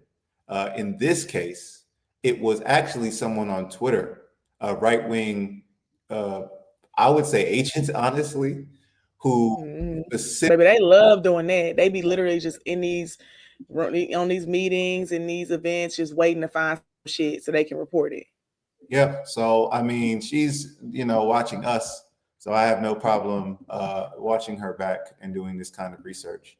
But it is important to notice that we are being studied. Again, we talk about these other movements, these other letter movements that aren't serious. The enemy doesn't look at them as a threat. They're not being studied in this way. They don't have Twitter bots, AI, literally looking at my PE director's bio and stringing it together and sending it to the FBI and Trump. Like, that is the era we're living in, right? If you are actually trying to build power for poor working class people. So this person is the one who actually got this video, sent it to administration. And I think, Amber, you were on to something perfect, which is that administration, these liberals, they just want an excuse. Although at TSU, they might be conservatives, but they want an excuse to super conservative, follow with whatever Trump is doing, right? So they want an excuse to repress people. It doesn't matter if they agree or not. Liberals, like at the Ivy, Texas is like lockstep in line with Trump. Like they're trying not to do nothing to piss him off. Yep. And Harvard and Columbia will use Trump as an excuse to do the repression. So that's, again, when we talk about how liberals and conservatives work together, how they're in a dialectic like that, they love that, oh, I can blame this conservative, that's the fascist, so now I can use this as an excuse to purge Palestinian organizations, to get rid of radical professors, all of that. So that's the playbook that we're seeing here. But the way they got this information for this administrator, this conservative administrator, to use against this professor was from this person on Twitter, I believe on YouTube and all these other things. Very interesting figure. Again, I'm inviting our surveillance by even bringing this person up, but we're already here. This is already happening. And thankfully, I think it's black. Might as well. I think it's black people fly under their radar a good amount. This person is very Antifa focused.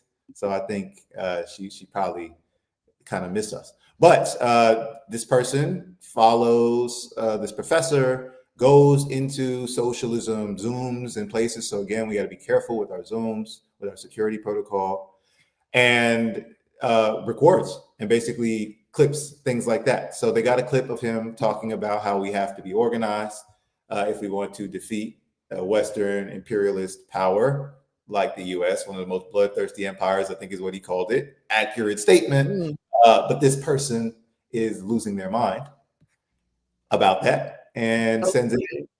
So that is how that happened. And this person's entire profile is about exposing and decoding the radical revolutionary far left in America. So they have a lot of followers she got? A good amount, I believe, 98K. Although with the right, you have to be careful because a lot of them are bots. They astroturf their things. Elon Musk's Nazi bots run Twitter now. So very interesting. She has all these views. But again, she's working. So that's why I'm saying she's an agent. She actually goes, she'll watch things, she'll record them, she'll send them to your administration, she'll send them to people around you. Barrett Brown talks about how they went after Jared's job at Morgan for even associating with him. So these are the kind of things that we're dealing with. So I won't torture us by actually watching these videos, but please don't. Again, very obsessed with Antifa. Where is Geechee? Oh my God. Dealing with tech, you know. Very obsessed with Antifa, but also with Super Geechee. Well, also, yeah, with the Geechee or Antifa, so Super Soldier. But also, Chidi Macha says she calls herself an anti-communist cult leader. That's insane. So that's something that's been put on her. So I didn't want to go through her videos, but I did want to talk about the key things I noticed from this profile. One, we talk about the left is eating itself. A lot of times we talk pathologically about the left. And I keep saying that the right is more dysfunctional. They just are winning. They just have the state and the power behind them. So if you think there's the right kind of continuity, again, look at January 6th. Look at things like this. Most of her page is her arguing with other right-wing people, which is very interesting. And she actually seems a little more lucid than most about organizing and about things like Antifa. She doesn't really copy Fox News talking points. She considers them mass propaganda. That. So she actually does talk about things. When she was talking about No Kings, she was arguing with right-wingers who were saying that it's Antifa. And she was like, no, those are do-gooder progressives. Those are liberals. So she actually does have a political compass as a right-winger that is sharper than a lot of liberals, right? So she can understand the difference between a liberal No Kings protest and the BLM uprisings. And actually, she's very focused on those things. She understands that working people being organized as a proletariat for revolution is one of the core principles of socialists. And so she talks about all of this, which is crazy. For folks who are late to the party, this is somebody who recorded a professor, sent in the video of him speaking at a socialism conference to TSU administration and got him fired. And so we're discussing how this person moves, how she analyzes our movements, and how she seems to have a better understanding. People like this that you should be aware of. Like, people should have better security protocols, which is why I be talking about this. Like, there are people who do this. As a nigga who literally watches city council and county commission meetings and does the same thing and clips them and posts about them and sends it to people. I know those kind of people, and she is making a killing off this shit. Like, she ruining niggas' lives. Yep. It's her whole back. And as always, though, again, don't just with a smoke this fire. It's so simple. I don't do much. I type in the word. I'm gonna go off and log in. I type in the word black on here, and I'm already seeing all sorts of craziness. So no, I type in the word black. Oh yeah, let me see real quick, so people can see, because they're gonna make me log into Elon Musk's internet. Let's see. I don't even be on Twitter like that. I only get on Twitter during Big Brother season. Yeah, I think that's probably the best time, honestly. That's just not a good place. I just like seeing the people who are checking the conversations, because I'm not always able to watch the live feeds. So I like reading the conversations. Other than that, I'd be like, Yeah, this isn't even that important of a point. But for those who want to, I'm not even gonna. I'm not logging in. This screw Elon. No, you already said you was gonna do it. Now you can't backtrack now. Anyway, that ain't gonna think you're a liar. I'm not a liar. If you type in black on this person's profile, the first thing she says is, "I would never fuck a black man," which is just like, who asked you? But also, just no one good and well, she probably fucking a black man every day. So I hate that. I hate that trope, though. So let me not put our brothers out there like that. I hate that trope. It does exist. It does happen. There are coons who do that. But you know that black nigga Topher, he probably love him like the ones like her. No self-respecting black man does that. So none. And I'm glad she's honest enough to say that she's a disgusting racist. That's great. But this is the person who's recording us. These are the people in this era. These are the same women who were in the Klan in the 50s and the 60s. Shout out black who've been talking about the Klan lately. Them same suffragists folks we talking about who didn't give a fuck about women's rights. For real. Yep. No question. Yeah. So that's all I had for stories. I know you wanted to get into some of the updates around Memphis. If you had any. I thought we had another story. The thing you had me read. Yeah, that was I was still holding out for Geechee on that last piece of reading. We cannot talk about it since we don't know where he at. I do think his input. I'm not proud of one. It was a great passage. It was short, 2 pages. 2 pages, Amber. Two pages. I actually thought that was when I was reading it, I thought that was the intro to the story. So I read it multiple times. I was like, oh, this is it. Let me read it again. Because I felt like it was this shit short for real. I thought it was gonna be longer than that. Right. But I don't know, because I know you don't watch Hamilton, but there's this line in there where he was like, George and Martha named his tomcat after him or something. And they're talking about George Washington and Mark, the wife or whatever. And there's like little subtle hints about them in Hamilton. And it made me think of, when I was reading this, it made me think of like the subtle hints they have about like slavery and George Washington in the play. Because they are there. Well, they're not subtle, they're like statements and stuff, but they're definitely there. And so I was like, this is such an interesting point of view, because I would much rather hear from the people who are impacted than the George Washington nigga. Yeah, no facts. And even speaking of the impacts, I think Jared's joked one time that his last name might have come from Martha's ancestors, actually, because Martha Washington's, I believe her family name was Ball. So yeah, I'm very much interested in our story and how they're connected to these sociopathic colonizers. But what was really cool about this story is we get to hear from one of our ancestors who was enslaved by the Washington family. I'm going to pull that up now. We could just talk about it. Read it. Thank you, Africa Queen. She said, Sister Amber said a mouthful. I know that's motherfucking right. Okay. Okay, while you pull up, I'll do the updates real quick. So for people who are asking about what's happening in Memphis, a lot is happening in Memphis. We have more federal agents. They're doing more traffic stops. There have now been about 20,000 traffic stops that have had 16,447 citations given. And our traffic division is the least revenue making division in the city because people cannot pay for their tickets. None of these tickets are criminal. They're all about people who don't have insurance, people who are speeding, not wearing a seatbelt, didn't have their registration. Mostly registration expired, not having registration, or not having a license or suspended license. That's the majority of them. And then they have these like quotas of how much they want to arrest people. They want to arrest like 100 people a day. And since they haven't been hitting those quotas, they started arresting people for those traffic offenses. So like we've been bailing folks out who had no insurance charges, who had registration, like no registration or expired registration citations, because they're like packing the jail with all these people. I think that the talking points that they used in the beginning around the National Guard really worked in that like people weren't as concerned about what was happening at first. Because they think, oh, it's the National Guard, they're not going to do anything. There are only 125 National Guard members here, and they're all stationed downtown just walking around.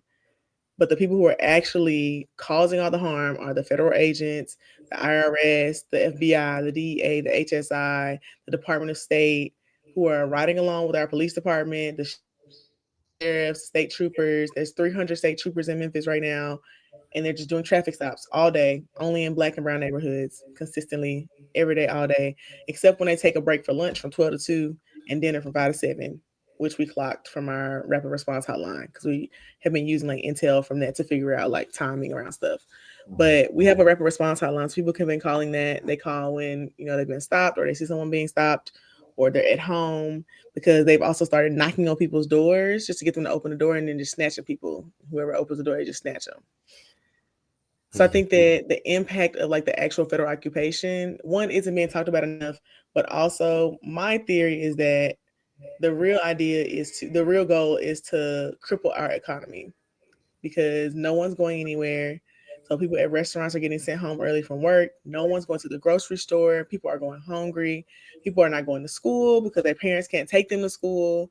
And so this last week, I started a rideshare program within our Free the 901 campaign. And we launched it on Monday to take kids to school, take folks to work, take them to run errands, doctor's appointments, stuff like that.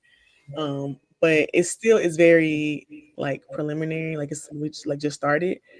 But it's definitely, the impact is definitely there. I can see the impact of like people not going to restaurants, people not buying things, not going out places, like not just places like restaurants, but like even not going like to like art museums or like events. Like people aren't able to sell tickets for events, or like small businesses. Like none of those people are getting any business because no one's leaving their house.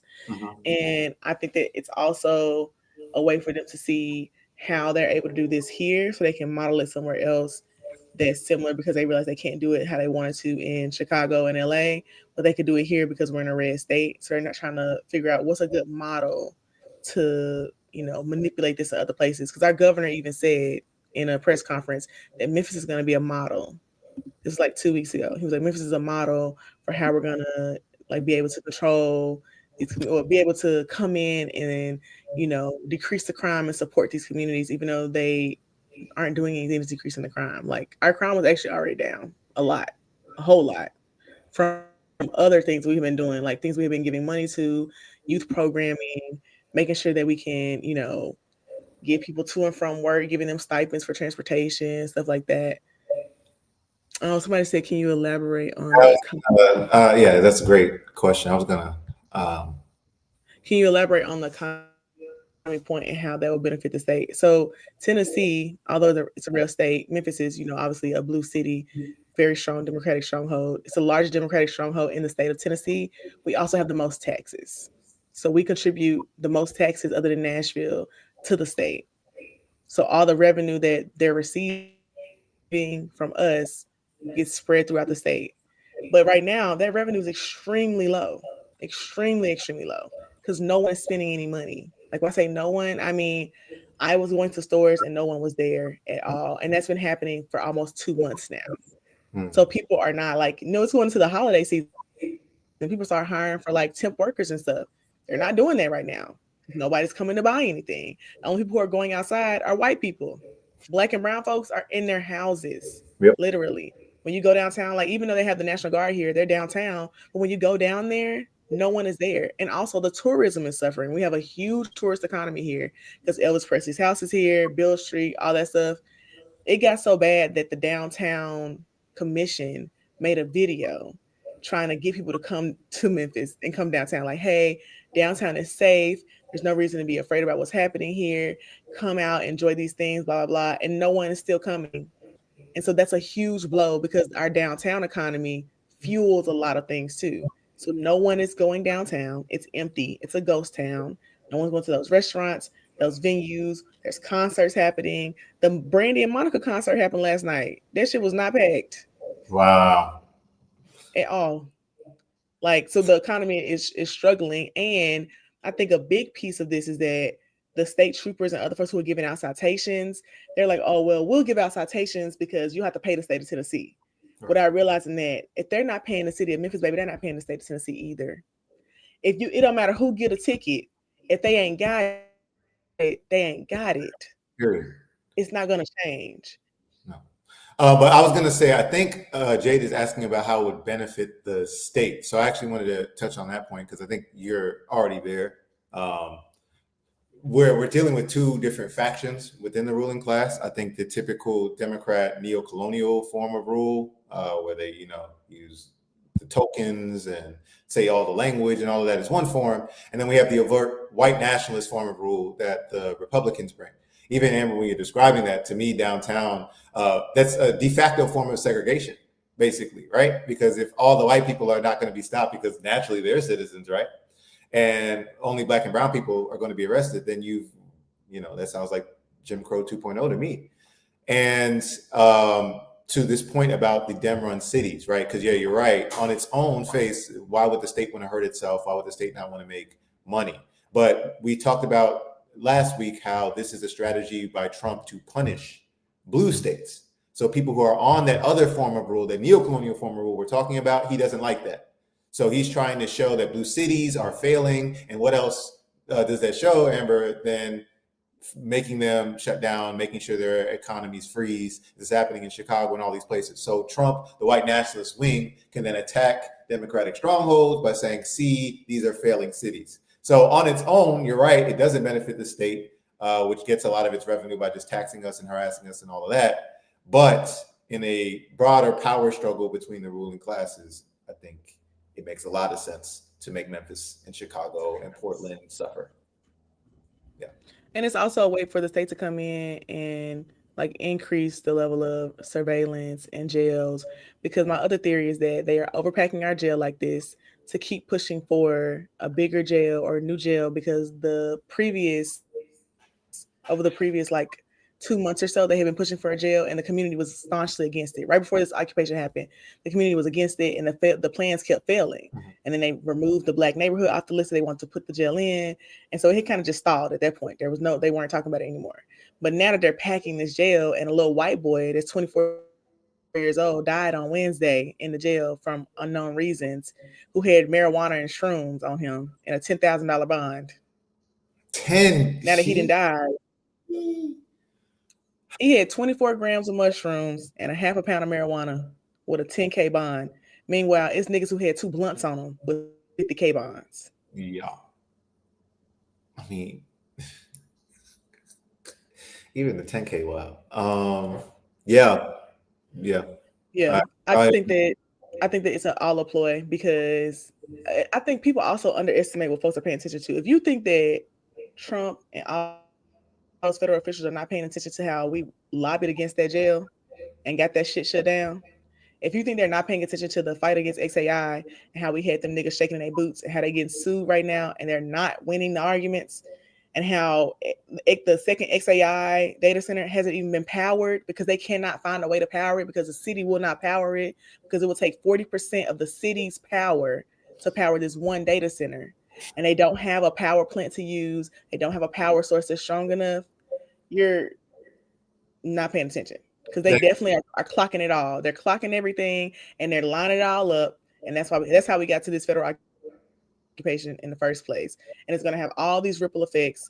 And we're still going to push back against the jail, but I know for sure part of the issue is that this jail has been overcrowded. It's taking people 2 to 3 days to get a bail amount, and then almost up to a week after that to even get out after they paid the bail. We bailed out a girl yesterday who had traffic citations. She had a speeding citation and failure to render due care, which just means she didn't listen to the officer. The officer told her to go somewhere, like go down the street and park, and she did. And they gave her a $25,000 bond. Yeah. Insane. Insane. If you really think they're not going to use those things against to try to push for a bigger jail, we already know. Let's be serious. That's how this goes, and that's why we're always talking about. It's never stop putting the niggas in the jail. It's let's make another one. Let's build a bigger one. That's been our theme today with all the stories. Essentially, yeah, there's always a carceral solution for an American problem.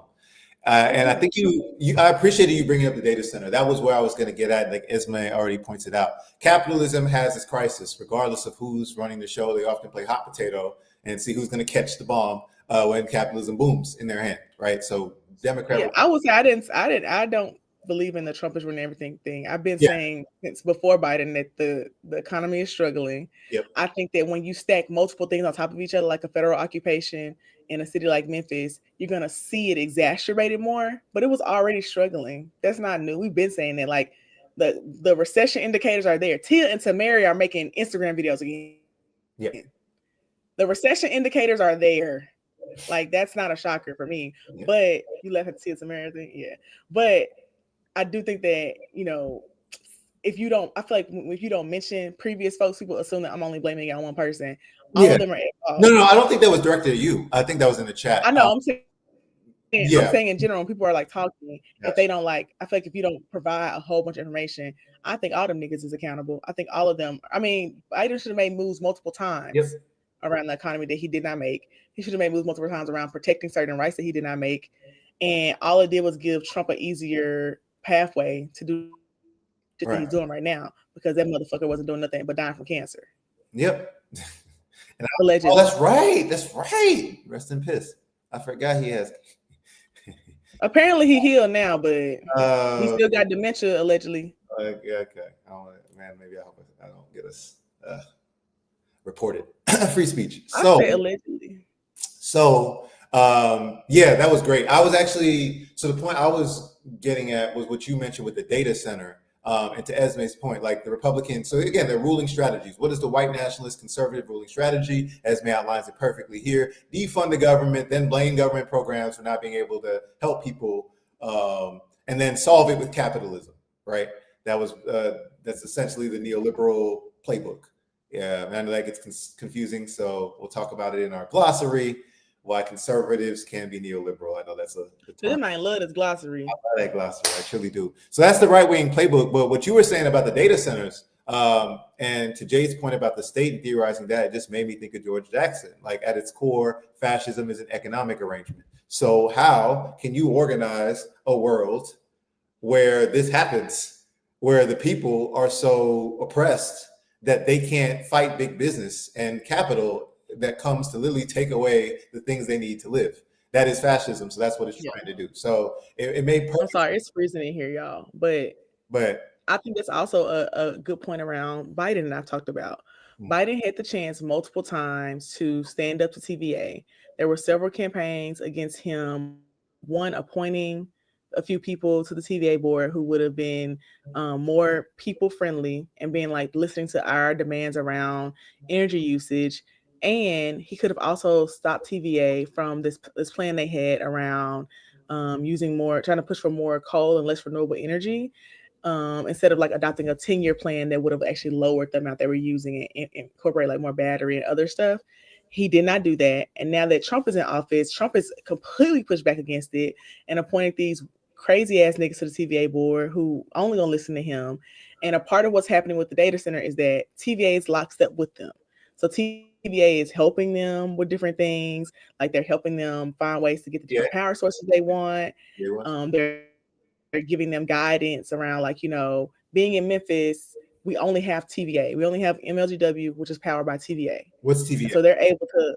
That's the Tennessee Valley Authority. It's it's our energy source. Got it. Okay. So we're not like other places have, like, maybe one or two power companies, right? We only have MLGW, which is Memphis Light, Gas, and Water, who was receiving their power from TVA. TVA also has multiple power plants that literally smell like rotten death in South Memphis that they've had for a very long time. And after a campaign for several years, we were able to get them to use more renewable energies and less coal. So they're finally covering up all the coal ash. They stopped using coal ash. They're covering up all the like coal ash, like holes that were formed from them using that. And so that means that they're taking these trucks back and forth every day, all day long, like taking dirt to put into these holes all day long. And that's going to take years to fill because they did the pollution for so long. And so that's who Elon and Trump are locked in step with. And that's why they're able to move in certain ways around the data center stuff because of the support they have from TVA. Mm-hmm. And because of that, it's making it harder when we're fighting back against this type of thing. And because Biden did not take action, that's what's making it easier for them.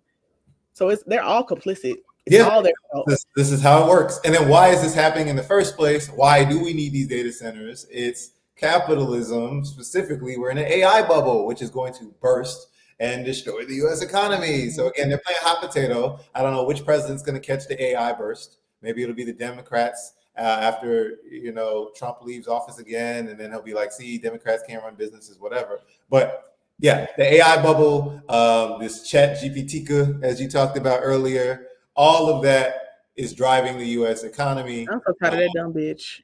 And that's where I do think that when we were in the session yesterday, they did a really good exercise to show how there's so many limits to Chat GPT. Like, it is not human. It cannot pull information. Like, it does not have its own brain. And so when you ask it to do certain stuff like make a list of facts versus myths, it can't, because it's pulling information from the facts from the same sheet they're pulling stuff from the myths from. Mm-hmm. And they're just changing some of the language. It's not factual. It's not like, because it can't create on its own. It's taken from the internet. Mm-hmm. So that's also a big thing. It's like, it's just pulling from what it sees on the internet. It's not thinking of something new, because that's not what that's for.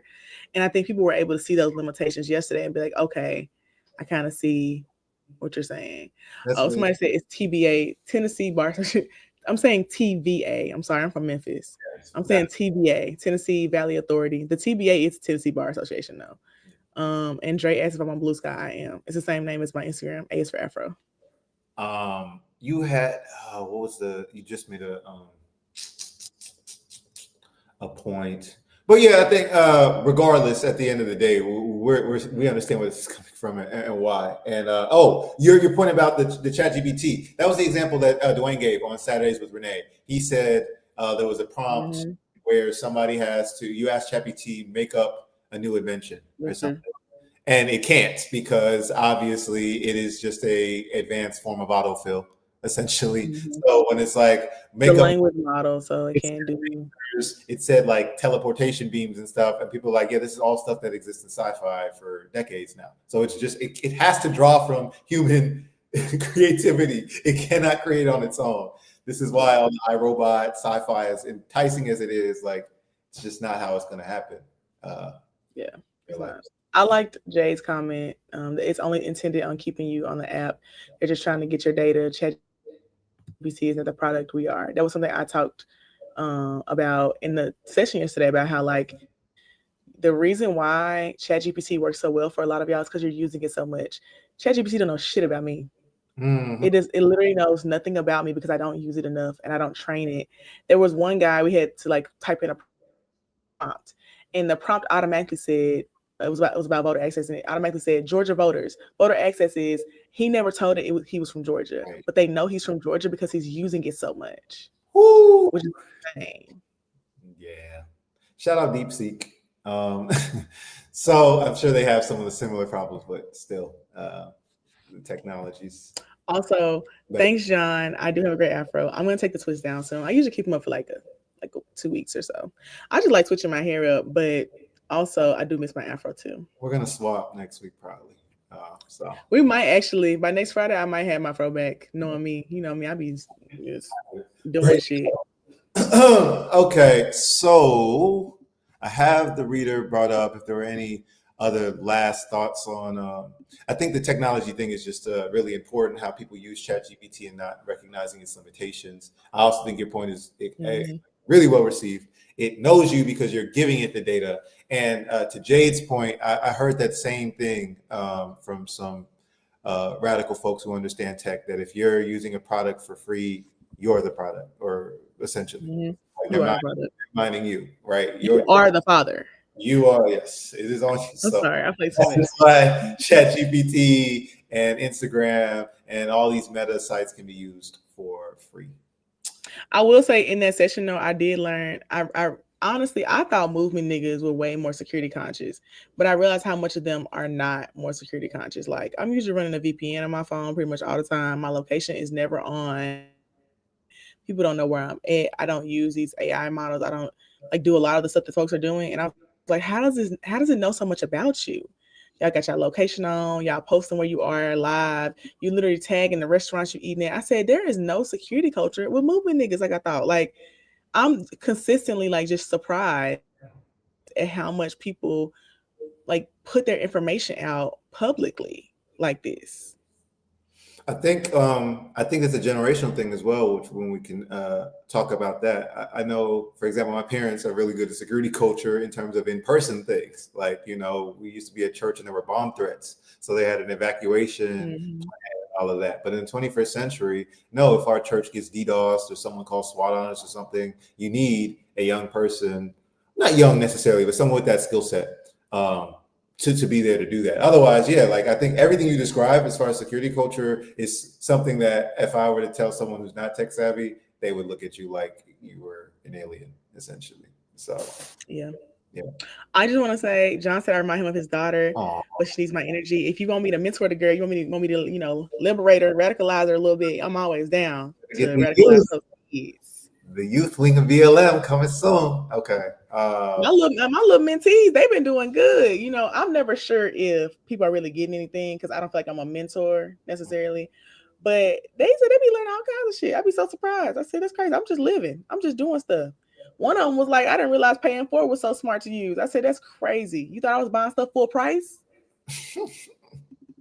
Oh, that reminds me of the last thing I did want to mention this because we're talking about the crisis of climate crises that we're dealing with, environmental justice. Did Florida say they're gonna use some of their reserve funds to help with SNAP? I gotta check on that. I know a lot of orgs are trying to do these kind of grocery programs and deliveries. Baby, Tennessee said they're not using no reserve funds, and then they put up a website with food banks on it. I said, baby, you're going to hell. Yeah, if Governor really thinks he's going anywhere but hell, he's insane. That sounds like what might be happening with us. We have $40 million in reserve funds. I don't think people understand. Like, $40 million is so much fucking money. We have $40 million. You won't even spend $1 million to support folks on SNAP. This was the same thing. Colleges ran into this contradiction, especially like the big PWIs during the pandemic, where people were like, "Pay tuition, like we're virtual school, like what's going on?" And they have emergency funds, and students were like, "Can you use the emergency funds that y'all have? Y'all have $1 billion endowments," and they were like, "No, our emergency funds aren't for emergencies. Like our emergencies, not your emergencies." No, that's my emergency. I did bring up this, so we know SNAP benefits being cut earlier. I'm really interested. Jade really hit an interesting thing to talk about with these two ruling wings and what they're dealing with. So I thought this example, this announcement that you see on the website is perfect. First of all, when we talk about liberals not fighting back, when we talk about Dems, this is almost always what people are expecting. They're like, why do Republicans do this and Democrats don't? So this becomes the whole thing. Like, Democrats are always conciliatory. Liberals are always like, we're going to work together, bipartisan, all of that, all the fake fighting. And then you see, because they're working good cop, bad cop, that the Republicans, no problem doing the real fighting. Just like Steve Cohen, the congressman for our district in Memphis, who's a Dem, who did a video talking about how worried he is about ICE and what they're doing in Memphis. And he wrote 2 letters to Kristi Noem and didn't get a satisfactory response. Nigga, fuck a letter. Right. Like, that's all you got? And be like, I'm doing so much because I wrote 2 letters. You ain't doing shit. Yep. Talking about, people are getting kidnapped off the street. So go do something. Anything. I think but he writing letters. A-Rob was also talking earlier about repression as well, similar to the TSU professor, and that they're being observed and things like that. So that was important. As for these ruling wing things, so this announcement is on their site. Senate Democrats have now voted 12 times to not fund the food stamps program, also known as the Supplemental Nutritional Assistance Program, SNAP. Bottom line, the well has run dry. Okay, again, when have we ever seen Democrats write anything like this on a government website? Bottom line, the well has run dry. It's crazy. At this time, there will be no benefits this year on November 1st. We are approaching an inflection point for Senate Democrats. So on the actual official website that everyone is going to see what's going on in this country, they are directly placing blame on the Democrats. That is something the Democrats don't do. That is something famously Michelle Obama's bullshit. We go high when they go low, all that nonsense that lets them get around and do whatever they want. They can continue to hold out health. So this is the main thing. Why are they attacking the state? What benefit would the state see from doing this? Well, it's from oppressing, of course, colonized, marginalized, and poor populations. So they're claiming the Democrats are holding out for health care for illegal aliens and gender mutilation procedures. Now, this was new to me. I've heard genital mutilation usually referred to for gender affirmation surgery and things like that. Yeah. They're calling it gender mutilation. So the right definitely knows how to make some terms up. I'll give them that. So I support gender mutilation. Fuck the binary. But hey, I guess that's a new term. And so, or reopen the government so mothers, babies, and the most vulnerable among us. So the typical conservative patriarchal thing. We just care about the women and kids that we own. Mothers, the babies. Like, do they not have fathers? Are they not men anymore? The ones y'all said needs to go to war? The ones who just said need to go to war? You're supposed to be in war. You're supposed to be at war or working or whatever. There's no way you as a man would need SNAP.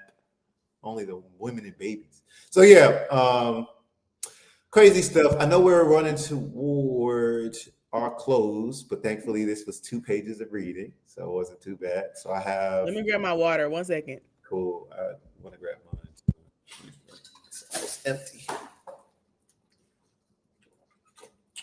Oh, while Amber's gone, y'all. The remix glossary is in the show description. It is in the show description. So if you're interested in these words we're using, it is constantly updated with references and other articles and videos and text for you to visit. So check out the remix library. If you see some terms we use that you don't know what they mean, let us know and we can add it. It's a living document. So check it out. Again, remix glossary in the show description.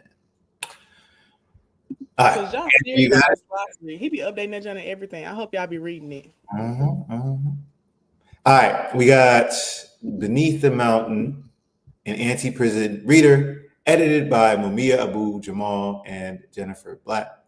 Geechee's been doing some great work covering this on the platform. We spoke about it last week, and I love this book. It is amazing. It's an anthology from various political prisoners. And so, again, we talked about Angela Herndon. What does anthology mean for people who don't know? Anthology is just a collection of writings and texts and things of that nature. So this is different people, as you'll see, compilation might be something people think of. So what we're going to start today with is Ancestor Ona Judge Staines. Response to George and Martha Washington, her enslavers. Okay. How you want to do this, Amber? Want to popcorn it?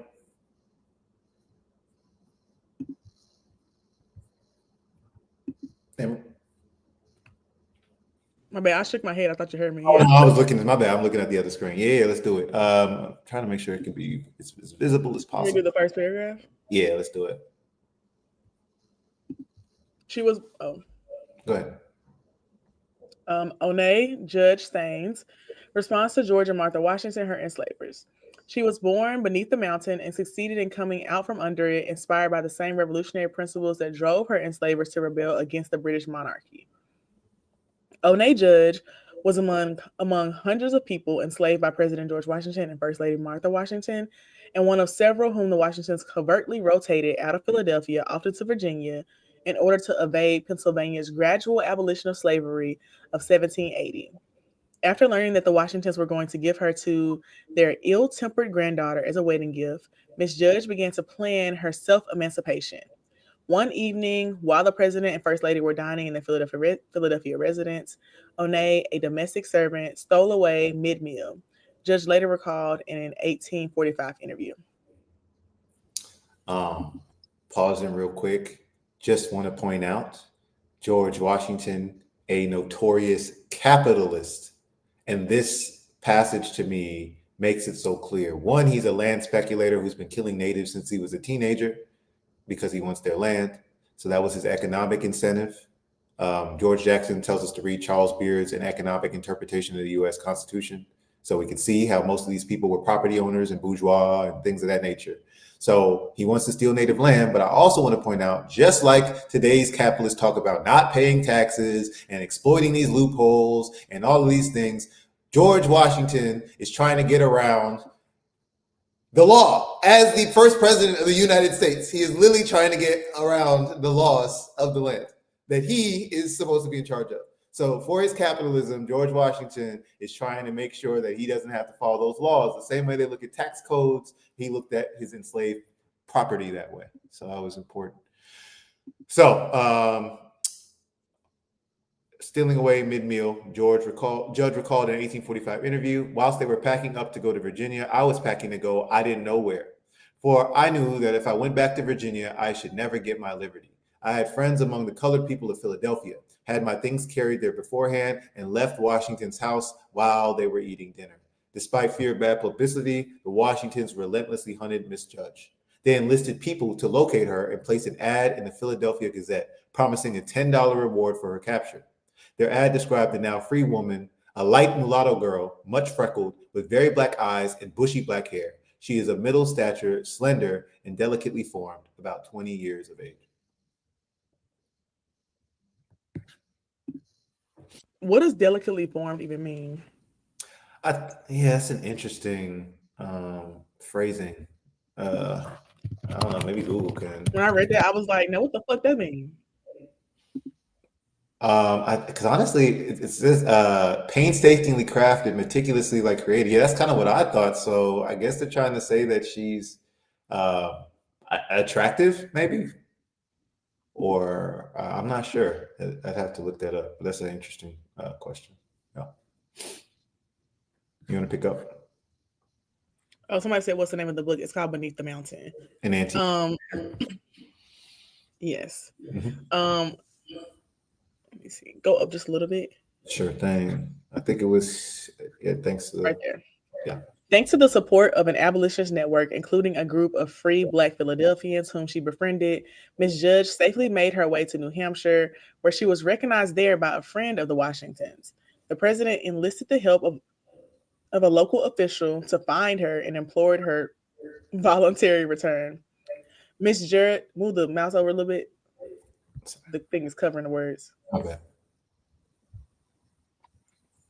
It's out the way now, right? It's on my screen. That's why I was like, why is it covering it? Miss Judge tersely declined. While free, she learned to read and write, married, and had 3 children.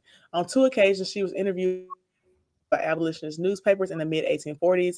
None of the hollow promises of her enslavers could offer her a better life than the one she had already made for herself.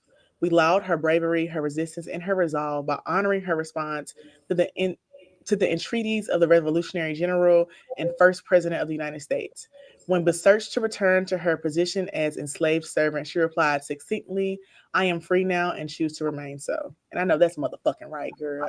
Right. Yeah. Shout out our ancestors. So this is where the title Beneath the Mountain comes from. And this is the kind of powerful text that we see throughout this. So there's lots of political prisoners. And again, we talked about Sundiata Acoli. So why is One a political prisoner? Because our prison struggle began in the medieval pens in Africa with our enslavers. So I love that the book starts from that position. We'll get into a few others. We've already talked about Nat Turner and John Brown. I was really interested in this Crazy Horse piece. So I think we'll get into that next time, the Lakota Warriors. So we can read that next week. I'm with it. Yeah, let's do it. So that was, I love that. I did a little bit more research on, the Washington family. I did too. I also will say, I know Geechee be judging me about Hamilton, but I do think that Hamilton does show how fucked up George Washington was.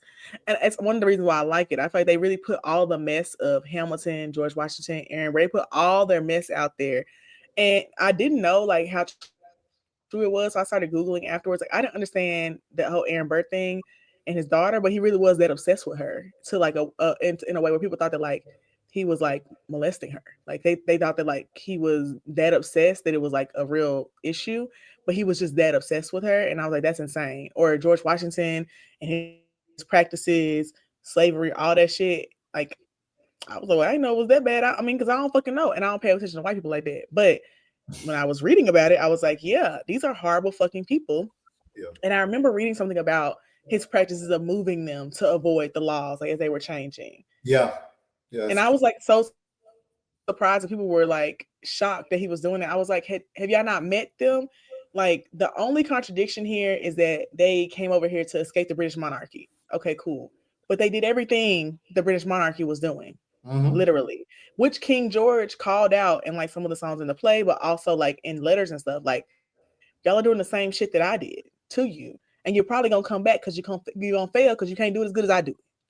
Literally, is what he was telling me. That's the only thing he was wrong about. He was fucking wrong. What'd you say? So that's the only thing he was wrong about. They surpassed him, no question. They went past that. I mean, they went way beyond. Yeah, I know one of the main reasons is just imperialism, but they couldn't. The British Crown wanted to expand more. That was another issue. Like they didn't want to expand more, and they're dealing with our ancestors revolting throughout the hemisphere, and that's very costly if you're a small island across the pond, as they say. So yeah, there was a lot going on there.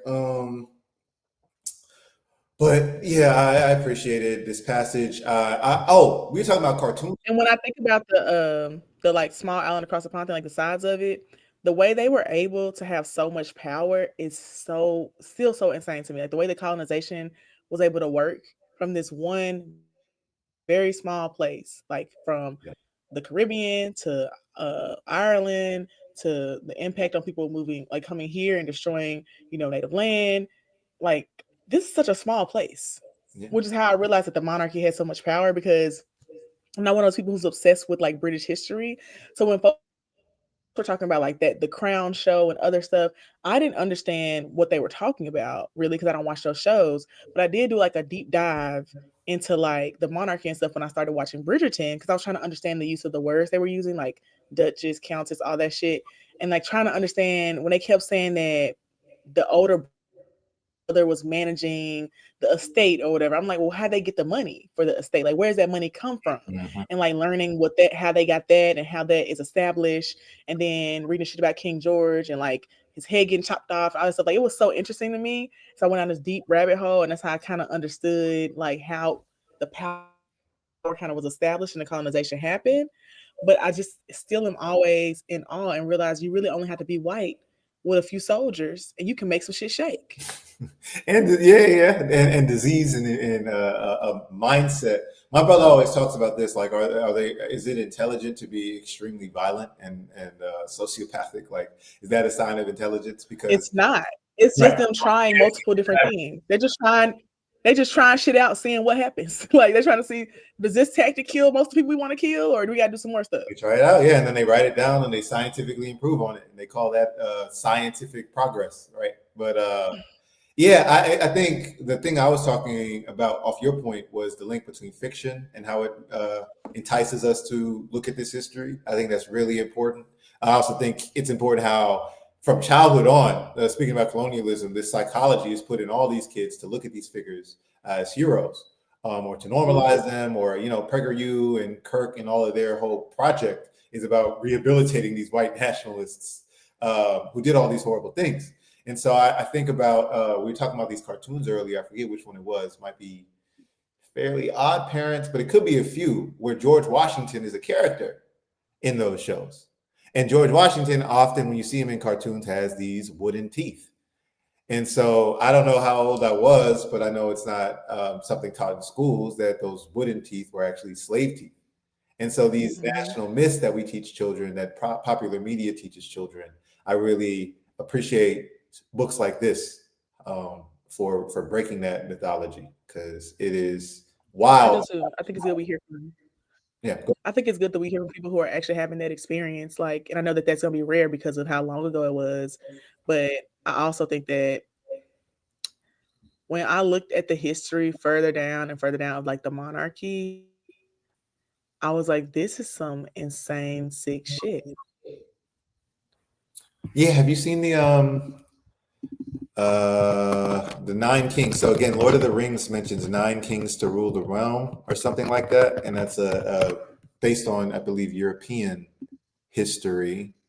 But I've seen this photo a few times. I don't know if anyone's seen it. It's kind of hard to see here, but these 9 kings right here. Again, I don't. No, I've never seen this. Yeah, I don't. So I don't like the anti-Semitism conspiracy theories, because everything people say about Jews works for crackers, like white people more broadly. All the stuff they blame Jews of, the royal families, and they're all related, and they secretly rule the world. All of them done it. Regular ass white people do all this shit. So these 9 people, these 9 kings, are actually related through a common ancestor. I think it might be multiple, but let me see if I can find the one that I used. If I can't, I'll definitely you'll have to look it up. But I think they're all related to King Charles or something along those lines, if you go back. Yeah, it all relates to King Charles. I went down like a little deep rabbit hole, and I said I would go back down to understand more, because there was also so many kings and shit. I liked reading about the motherfucker who got his head chopped off. That was interesting. Yeah. This is one of the family trees that shows how 7 of the European monarchs are related to Queen Victoria, right? So that kind of, they kept it all in the family. They weren't trying to let nobody else get no powers. It's hilarious. That's why white culture doesn't understand cousins for real. Yeah, but yeah, literally, they mamas, they daddies, they brothers, they sisters. They're not cousins. Yep. So to Game of Thrones' point about all the monarchy and incest and all of those things, right? That's obviously fiction and fantasy, but it is based to some degree on European feudalism and that kind of history. So yeah, Amber, I think it's super important to look at the myths, like George Washington's wood teeth actually being teeth from our ancestors, but also to see what part of it is based in reality. Because I think when people watch Game of Thrones, the incest is seen as like something that's so out of the ordinary, almost like it's the plot point that shocks you, like for most people. And I don't understand why people were so shocked by that. I said, well, history, to your point, like European history, if you know it, you're like, oh, but if you don't, then it's shocking to you, that kind of behavior. So I see we are at time, y'all. We are boo. 4. It's time to close us out. What you got going on? No. We'll be back when we'll get Geechee right next week. It's the way I know Geechee tried for like 10 more minutes and then just gave the fuck up. Nah, I think Geechee tried a lot, but it was just like, hey man, it'd be like that. The tech. We said it ain't gonna happen. It ain't gonna happen. Just gotta give it up, man. I hope he's having some tea right now, starting his day. I hope he relaxing too. I hope he was just like, all right. So what you got going on this week, Amber? Tomorrow I'm doing a workshop around data centers. I'm doing a workshop about data center organizing at this conference, and then going home. Beautiful. To the place that I live in. They got a whole bunch of police in it. With no dog at the house, so is the dog gonna be there when you get back? He is gonna be there when I get back. He gonna get there like 15 minutes after I land, so he'll be there. I'm sure he can't wait. Word. All right. Got much for myself this weekend. Trunk or treat in Miami, Freedom Lab. Oh, I am going to a Halloween party. I forgot that part. I'm going to a Halloween party tonight. I'm gonna have a cute little costume. Okay. Happy Halloween to folks who celebrate. So yeah, there'll be a trunk or treat in Miami. If you got some kids, want to take them somewhere, check out Black Men Build Miami for more information. Check out all the amazing programming on BLM this week. We had Build and Fight. We had Dare to Struggle, Dare to Win. I'm sure good programming this week is about to be dope.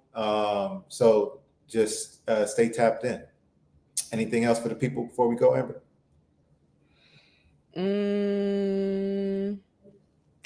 Peace only if you're willing to fight for it. Peace, everyone. Bye, guys. Bye.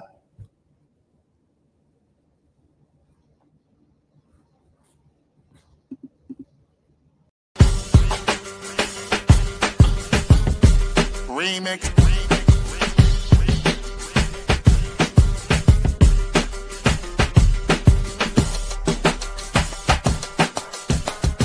Remix.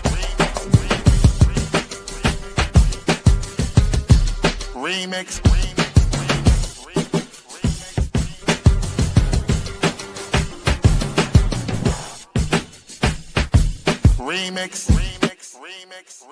Remix.